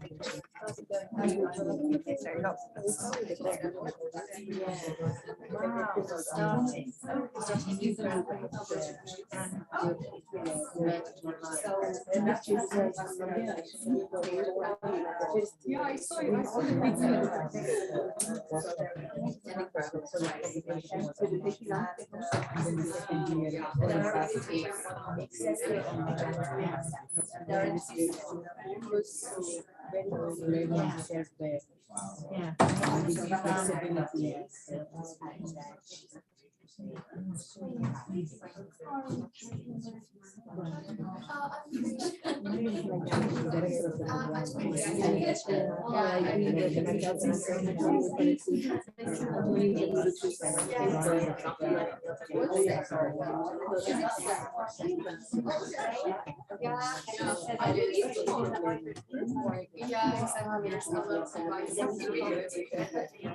Same setup as before, you can change the slides on this one, and whenever you're Are ready. people back on yet?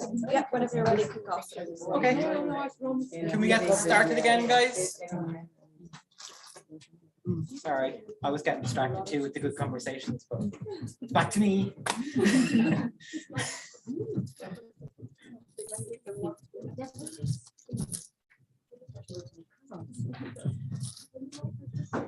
Could have picked a more flattering camera angle. I feel like I should kind of like posing or something. Okay, we'll get started. I think and we've about 30 minutes left, okay, so don't worry, pain is almost over.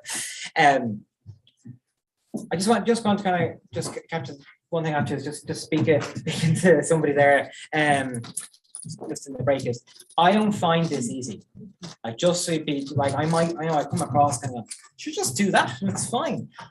It's not, like, you know, it is really hard to pick up the phone to somebody that you know who's the marketing director of a company, or you know, somebody that you've been working with, or whatever that relationship is. It's really hard to pick up the phone and actually put your heart on the line. Like, because let's be honest, if you're not leading with your heart, then why do I care? Like, it always comes down to it has to be something that you believe is meaningful. It has to be, like, you know, the project has to be something you care for. It can't be, well, that's my job. Because you're going to come across as that, and you're going to be crap. You're just not going to be effective. Same as anything. Like, if your heart isn't in it, it's not going to be effective. So by no means do I think that it is easy to pick up the phone and say, look, this is something I really care about. I really think it's important that this project is successful. I've seen the impact. I've seen it with my own eyes. I can tell you stories and be willing to do that. Like, I'm under no illusions that's hard, but it's effective. So trust me on this one, okay? Okay. Did anyone have any questions or anything over the? Did anyone have any questions or comments, thoughts? Last one.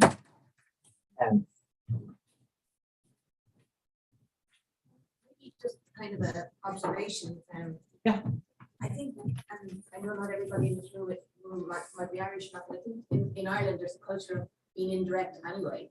And yeah. And especially then in this sector of like we're all, it's like you don't want to make people feel uncomfortable, so you kind of try and take the pressure off as much as possible. And a lot of our jobs are like, you know, to kind of bring people along slowly and differently. So you're trying to make everybody happy all the time. So it's feels really unusual to be doing it.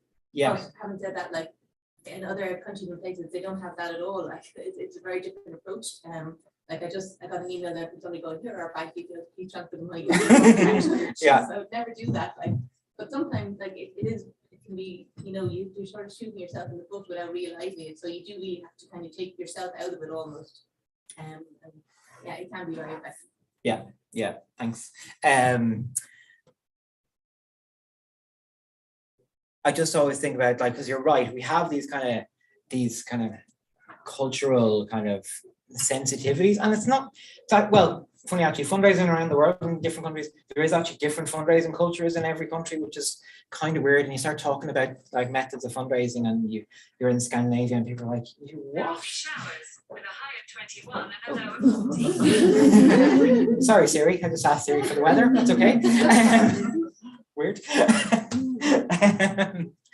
But you know, but and like it's really interesting. So there is all these different cultural norms and cultural kind of practices. But what I've actually learned is that we're way more similar, and that actually when you're now, we don't want to bully people, and that's where people think like, oh, if I go up to somebody and say, you know, ask specifically that, you know, I'm putting them under pressure, I'm bullying them, or I'm picking on them, or I'm begging, or whatever the words you want to use are, that there's something, but it's just not how people feel. Like we make a decision for other people, and as we all know, when you make a decision for somebody else, it never works out well. Even if it's just picking the movie for, like, you know, movie night at home. If you pick it, it's always the wrong one. Even if it's your partner's favorite movie, it's just, I didn't want to watch it today. So, you know, making a decision for other people is never a good idea. It's actually, you actually kind of go, would you do this? Would you be willing to support? Would you be willing to meet with us to discuss? Then it's their decision. Let them decide. And they're more than comfortable to say, go away, I never want to hear from you again, and that's fine. And here's the other thing. I've been, I don't know, however many years I've been fundraising and working with nonprofits. I have never had anyone get angry at me for asking for money. Never once. And I've literally asked tens of thousands of people for donations, whether it was through letter appeals or face-to-face, sitting in front of CEOs. Never had anyone say, how dare you, get out. Never, not once. I've had people say, you're asking too much. Fair enough, that's a taste thing. But never once has someone said, how dare you. So, you know, if I'm willing to hear no, knowing that no one's ever going to get annoyed at me, yeah, I can take that. Okay, I'm going to try now and move into a little bit around just the different areas of fundraising. That some that you may be already in, so some may be relevant, some may not be relevant. I'll do some. I could do this for 3 days and no one deserves that. So I'll just touch on a few, but just to kind of get some kind of the juices going. The one thing I need to, and it's particularly in the healthcare sector in particular, the non-profit healthcare sector in particular, over-reliant on state funding. Like, you know, I know that's like, saying like that's just the way it is, that's fine. But in the view of we've set our course and we're going to get there, relying on one customer isn't prudent. Like Tesco don't build a massive supermarket because they've got one really hungry person in a town. Like their goal is, let's have all of the customers, as many different people as possible, and doing business with them as possible. And as a project, as a non-profit, our goal is actually to try and bring in money from as many different sources as possible, so we're not reliant. It gives us security. It gives us autonomy. You know, that old phrase of he who pays the piper picks the tune. You know, so if you're reliant for 90% of your funding from one body, like one company, one institution, one state body, if 90% of your funding is coming from Irish Aid, like nothing anything else, like, well then if they change their policy or they think that you should do something, you're gonna have to do it. They're paying the bill. So you have to always be looking at it like, how can we widen our reach to as many people as possible so that we're able to kind of go, well, actually, that's something we're willing to do. And if we really hate to lose your money, that'd be terrible, but we know where we're going and you're either with us or against us, and that's fine by us. Again, not easy, but it's worth thinking about. So just talking about some of the different areas of fundraising that exist, and the pros and cons of them, and we'll go into a little bit of depth about more. Let me move to the next slide and see which one I put up first. Community fundraising. When we think of fundraising in general, we think about community fundraising. Pretty much. People sitting in baths of beans for 5 hours and getting their friends to sponsor them, right? That's, I don't know why, I've never seen anyone do it, but it just always comes to my head when I start talking about it. I just think that would be really funny. But anyway, people sitting in bath of beans for 5 hours getting sponsored. That's community fundraising. It's people doing something for your organization, for your project, off their own bat and saying, I put my blood, sweat, and tears into doing this, whatever happens to be, and here's the money. Okay. Depending on your project, that might be easier or harder to attract that type of money from, because it depends on how you can connect with people. The strength of community fundraising, and that's why I want not necessarily talk about the individual types of fundraising. I want to just think about what the strengths of them are, how they're relevant to you.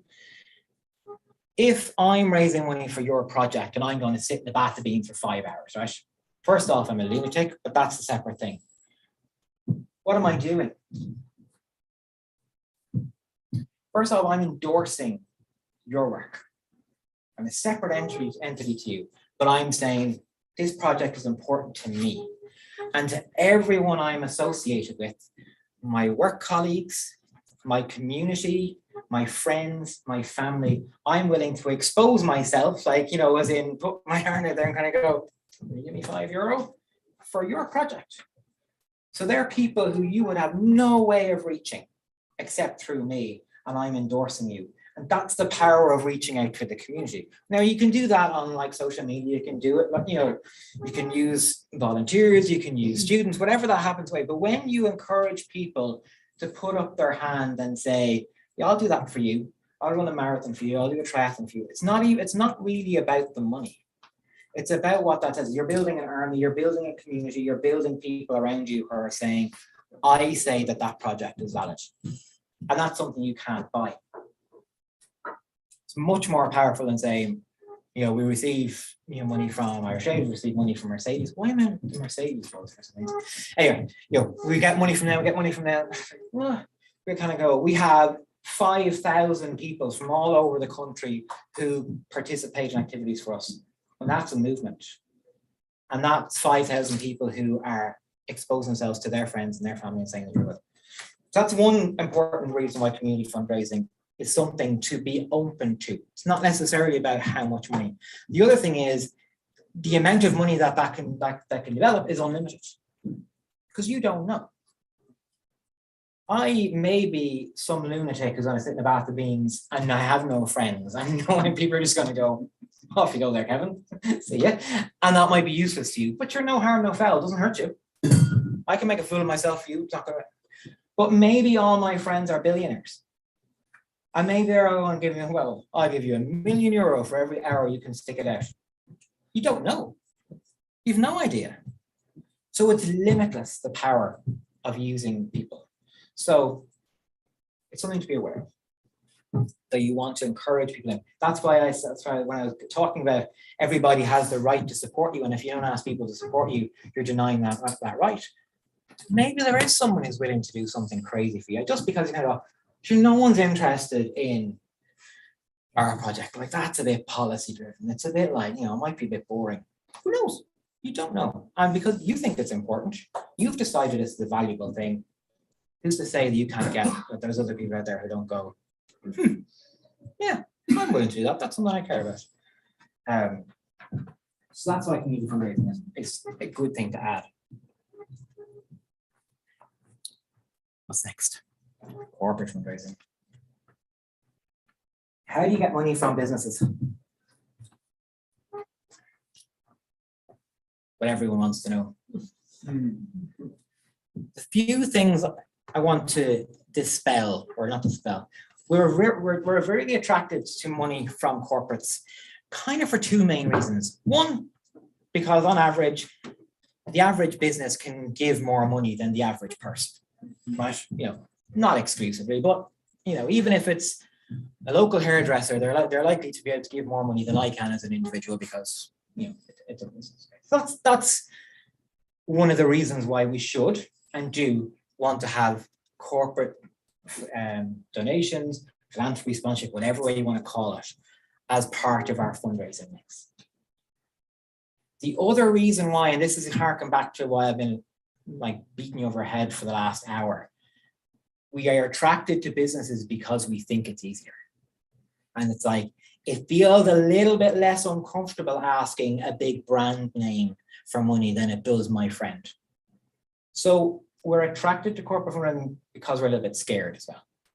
And we have to accept that corporates aren't the sole answer. Getting back to that slide a few minutes ago, we want businesses to support us. We want partners, we want sponsors, but they're not the holy grail that if we could just get five businesses to sponsor us, then we could, again, move on and get on with the proper work.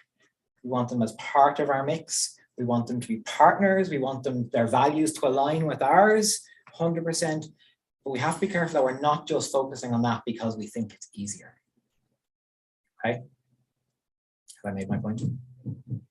I see you disagreeing with me. So how do we get to these companies? What most people do is they just like fire off emails and letters to CEOs. Like they get like, they buy the list off, one of the list agencies and they're like, oh, we're going to write to them all. Waste of time. Waste of paper. Because what is the CEO? What's the one thing that every CEO in the entire world has in common?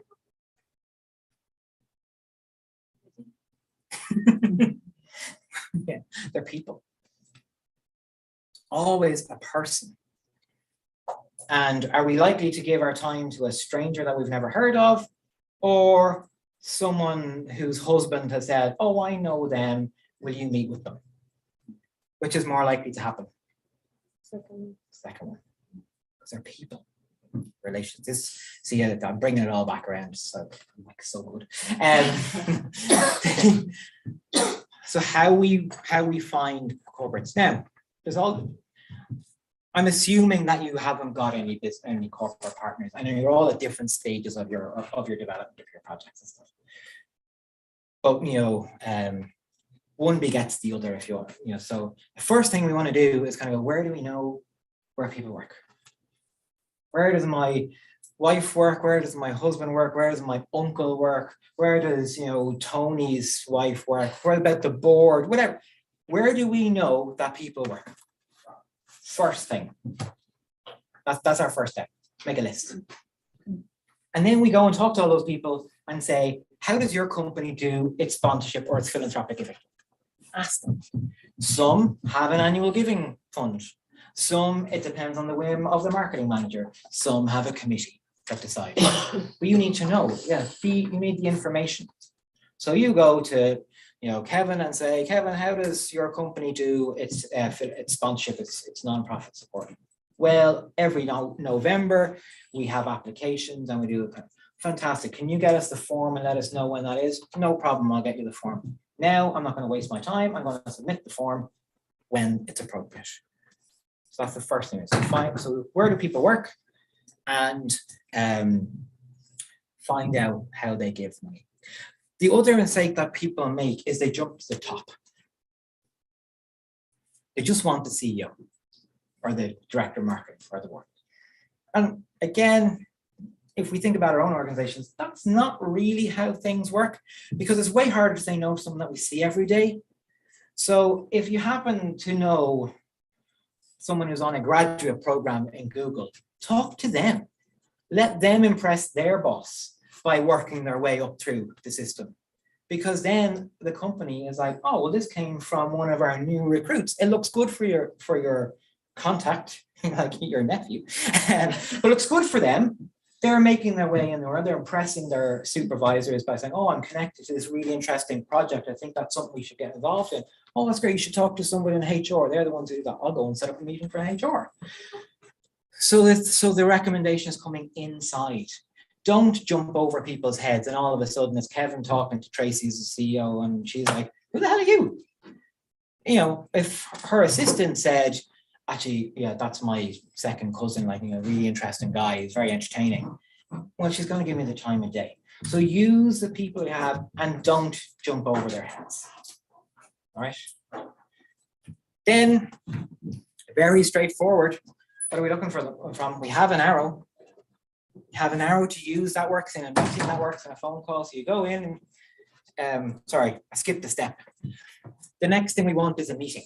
We don't want to send a proposal. Because what do we do when we, like, you know, when someone says, you kind of go, oh, send that on. What, do you ever get around to reading it? No, our email's too busy. Someone sends you a report, goes in the pile here, and then after 3 months, you put it to this pile, and then 3 months later, it goes in the bin. It's not getting read because I don't need to do it. It's not part of my job. It's like I've no one shouting at me to read that proposal from a project. Like, so I'm not going to do it.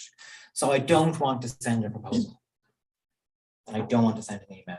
I want to sit down with you in your office. Oh, God, can I have 15 minutes? That's what I want. Can I have 15 minutes to talk about whether your company is willing to support our project? And then I go in and I talk about the impact, talk about the work, talk about what money I need and what I want from you. And then it's up, you're tossing the ball, whatever way they fall. That's how you get money from corporates. It's not rocket science. It's nothing else. It's hard work though. It'd be way easier if I could just say, Joe, just email Deloitte. Like, We're doing it at the meeting there. yeah. Oh, we're working. You just say, I'm giving I pitched out the magic arrow. What's the meeting like? It would depend on the person, but again, I would always default to, now I would have something in my, like I would bring a short proposal, 2 or 3 pages, but I'm not giving that to the person because I can sell it better. I don't want them flicking. It's like, you know, no one wants that. Like, I actually just want to sit down in front of you and kind of go, is that something that you think that you'd be interested in? Well, I'm really interested. Like, what about, do you think you'd get the company on board? I don't know. How could we get the company on board?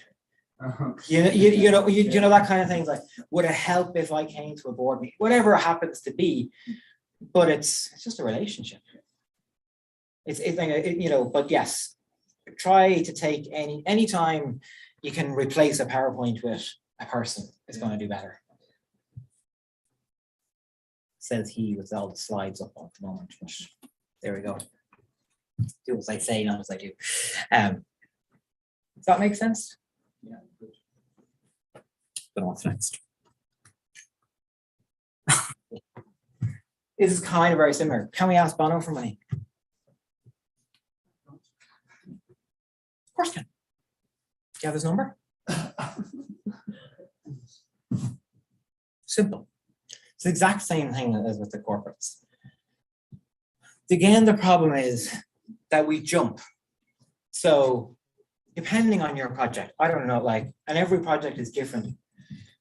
But a major donor, and we have to think about it this way, or, you know, a high net worth individual, is someone who has the capacity to give an amount that makes an impact on your day. That's how I like to do it. You know, where that, if that email came in, that you'd tell everybody in the office. That's the level. That could be €1,000 for some projects. That could be $500,000 for another. Like everyone sits somewhere on that scale. Just depends on the size of your project. So it's not everyone looks for, let's write to billionaires. We don't need a billionaire's money. Like, you know, 10 grand, lots of people have 10 grand. And people you know have 10 grand. People associated with your project have 10 grand. So that's my own. Sorry. Oh, sorry, I just got it. Sorry, because no one wants to listen to my drawing. 5 minutes. Oh no. Okay. I get faster. Okay. I can do that. So it's who do you know that can make a significant donation? So your first thing is you should decide what is that big donation. €5,000, €10,000, €50,000. What is that? Then who's associated with our organization, works, board member, whatever happens to be, who has the capacity to give that? Who sold half their farm and made a couple of million a few years ago? Well, they're willing to give us €10,000. But we know them. We don't need Bono. We have Mary's number. Let's pick up, let's phone Mary and say, Mary, it's a project. Would you consider making a donation of €5,000 or €10,000 to support our work? It's way more likely she's going to say yes than Bono is. who's getting, half, 500 asks a day. So major donors are people who can make a significant impact on your project. So you work out how much that is and then make a list. And those people, no other people. That's the next thing. The first thing that's going to happen, I'm going to really speed up. First thing that's going to happen is if you talk to Mary, CEO of her local, whatever happens to be, she's going to go, oh, Tony's on your board. Has he given? And you have to be able to kind of go, all of our board are very committed to this. They've all been giving very generously and are connecting us with people in their contacts because they will ask, because they know it's all the network. So you have to be willing to look at who do we know closest to us first, our board members, our committee members, our staff, we have to be able to kind of go, yep, we've all of our closest resources first. Now we're going to those contacts. And those people then will connect you to others, because if you get them excited by your project, they're going to go, oh, my sister's really interested in this. Can I set up a meeting with you? Of course they can. And that's how you build up, and you will slowly go up the ranks. Okay. 3 minutes to talk about grants and foundations. Typical, Kevin. Okay. You guys are way better probably at doing grant applications than I ever be. As you can tell, I'm not the person for writing reports. But there's two things that will improve every organization's ability to secure grant donations. First thing is are you eligible? 30 to 40% of grants get thrown in the bin because people apply when they're not eligible. You might kind of go, oh, sure, we chance our arm. They're looking for projects based in Southern Africa or kind of centrally southerny. It's close enough. We'll apply for it anyway. You won't. They'll go, doom. Why? Because it makes it easier for them to do that. They're getting 100 applications, way easier to be able to throw 30% of them in the bin. They don't have to read them. Like, it's filtering, okay? So first off, are you eligible? But the second point is, what if they open up a Central African fund? What do they think of you? Well, they couldn't read the last grant application. They wasted our time by submitting a grant that they weren't eligible for. Do I think well of them? Now they're not going to say that officially. That's how we react as people. Oh, these bloody people, they apply for every grant we post. They're never bloody eligible. I'm not going to waste my time. That's what we think. We're people. So first thing is, make sure you're eligible. Right? That puts you straight away into a chance of getting a grant. The second one is even more annoying. And I always feel that people are going to hit me when I say this. Fill out the application form correctly. It sounds dumb. And you kind of go, oh, well, Kevin, we're not stupid. I guarantee, I used to work in the Arts Council. I work with people who give grants all the time. And they're the ones who are telling me that a large proportion of grants get rejected because they didn't submit the application properly. It's not on time. We asked for 3 years of audit accounts, they gave us 2. They didn't sign it. All this kind of stuff. What do you think they're going to do? They're going to come back to you and waste their time kind of go, really sorry, do you mind if we could just go, no, bin, I've got another 20 who did it properly. So they're not going to come back to you. And I know this, and I was talking about this for a long time, and then someone from an arts funded organization recently was funded every year from the Arts Council, year after year after year after year. They used the 2020 form for the 2021 application. Exact same form. The year was changed on the top. Rejected. After years, 1 minute remaining. Okay. So they are the two things that you need to, they will increase your ability to get grants. And I know it sounds like the most obvious thing in the world, but if I'm hearing that 30 to 40% of grants are rejected for those two things, some of us are doing it. Like we might be all smug kind of, not me. Some of us are, because they're not making up these figures. So they're the two kind of key things. Quickly, I just want to talk about, okay, I've done this, 1 minute left, okay. In Ireland, the main point, and there's millions of places you can go get funding, the list of grants and stuff, the main place to get grants is through Funding Point on the wheel. Do people know the wheel? And they know Funding Point? Funding Point is like the wheel gathers all of the grants that are available. Well, the best that they can in Ireland. We're not very good at this. The grants are available to Irish organisations. They charge, I think, like €120 a year And it's just a calendar of what's coming up, and you can filter. I had a link. Actually, when I send the slides, there's a link that will show you. You can filter by healthcare, you can filter by children, you can filter by international, and you kind of go, these are the ones that we're eligible for, or that might be eligible for, but they're in our area. They have about 500 or 600 grants available. So they cover EU grants, they cover corporates, they cover foundations. In Ireland, that is the main place to go. Okay. The rest you can kind of read. I'm going to do the last slide then. Oh yeah, sorry. So just remember, when you're doing grant applications, it gets back to the same thing. Remember, there's a person reading it, so take out all the jargon. Like take all as much. Like, does your granny understand what you're saying, or can you? If you were to ask your child, I have a 9-year-old or soon to be 9-year-old, can I explain it to him without kind of going, well, the EU, which is a collection of countries, all came together. Like, if you start having to go like that, roll it back, be able to explain your project clearly where it shows an impact, and then go on to the next step and the next step and the next step. Okay. I don't want to run over time, but all of these are in the slides, and then there's other funding applications under other places where you can find funding. I know we're tight on time, so I'm going to stop there. I'm happy to take questions, comments for as long as I'm allowed. And then, I say with Esther, if you wanted to discuss fundraising, you wanted me to kind of come in and spend a day with you talking about your funding needs, talking about your programs and stuff. We're working on a possibility of kind of doing a cost share kind of thing with Esther. So, you'll hear more about that, but just, that's a possibility, because obviously your project is very particular, and I know I can only be very general in this kind of session. But thank you for giving me an hour and a half of your time. I really appreciate it. I know it's a warm room. I talk a lot, so I do appreciate your attention, and I hope that you found that somewhat useful.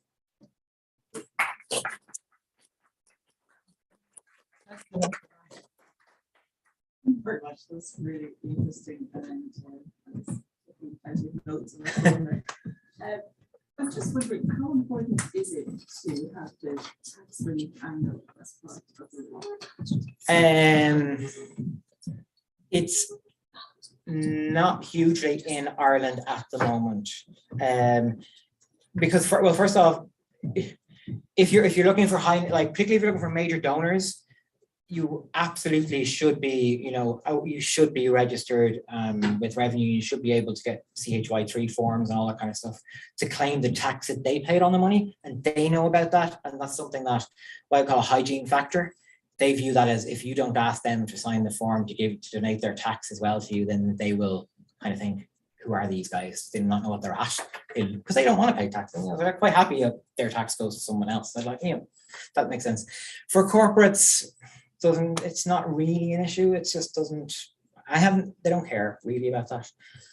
It's just that our tax system, and I'm not a finance person by any stretch, it's not as clear and easy to navigate as like in the UK, where you've got like gift aid, where people can just say, yeah, I'd like to give gift aid, and someone else sorts that out. It's a bit more complicated and stuff, so it's not as huge an issue. But for major donors, if you're not able to give them the CHY3 form to donate the tax they paid, which is, you should be doing, it's like 33% is what you're getting back, or getting extra, they would be kind of going, So if the charity's registered, say, in the States, then, if the charity is registered in the States, then yes, or I'm talking about in like Irish. Yeah, so in the US, it's a huge issue.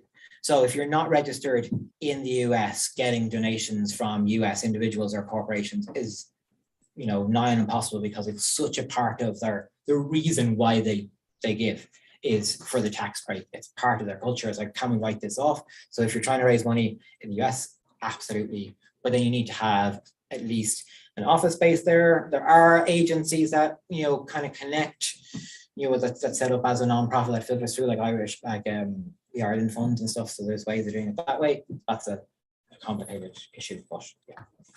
Sorry, hope that helps. That was a mixed answer. Anyone else? Anything else? One more question, sorry.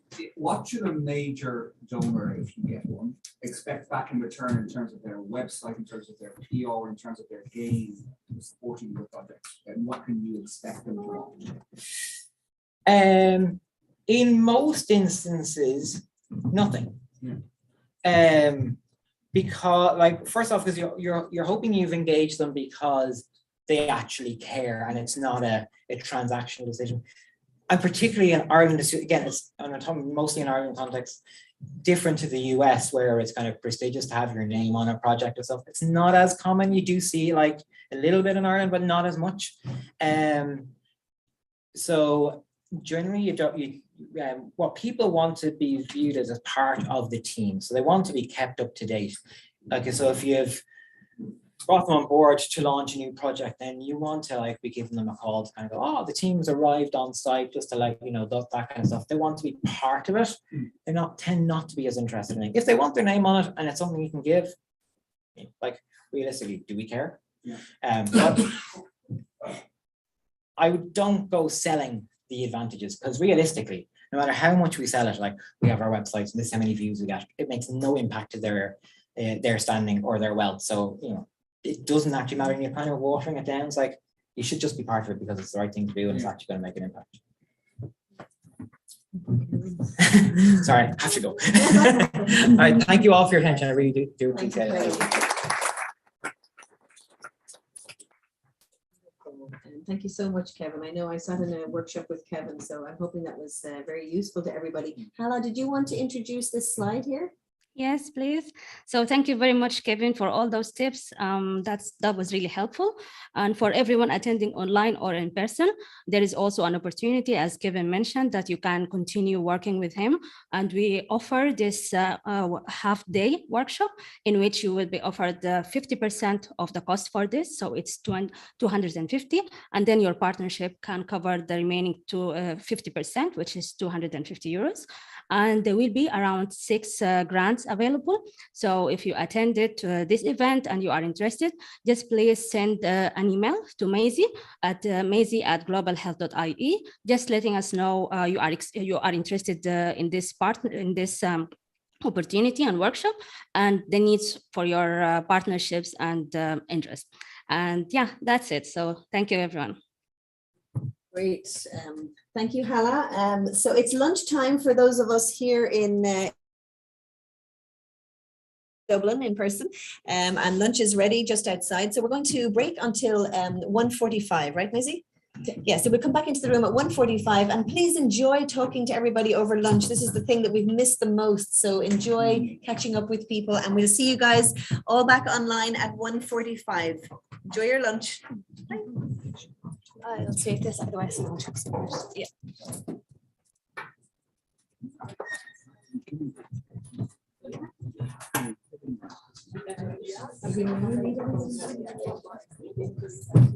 I could see that.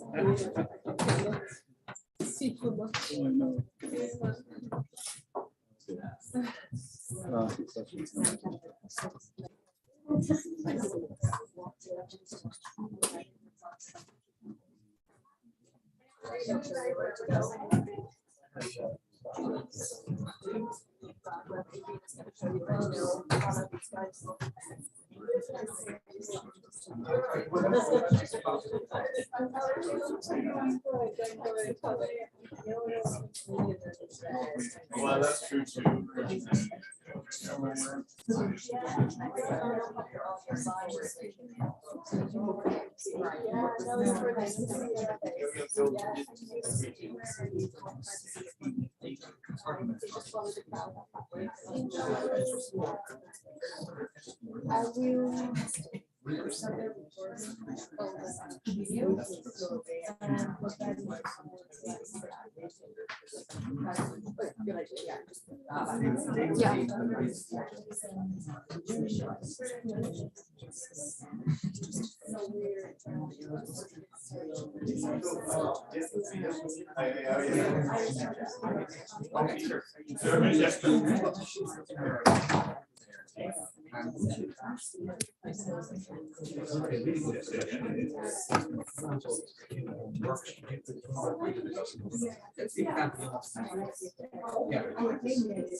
Okay, so they want to do this. No matter what. Is there funding for that?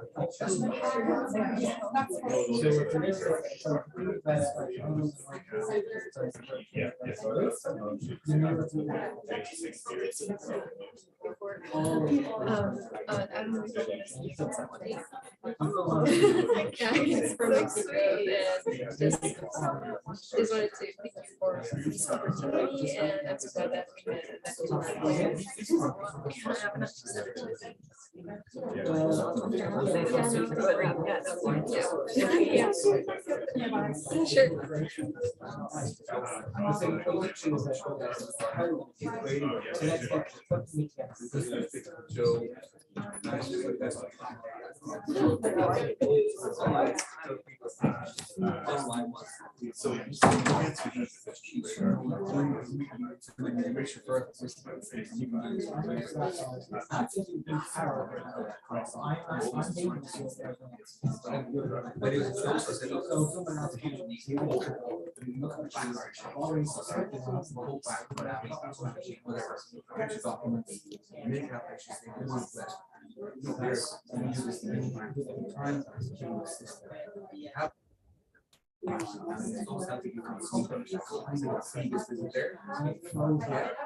Yeah, you might want to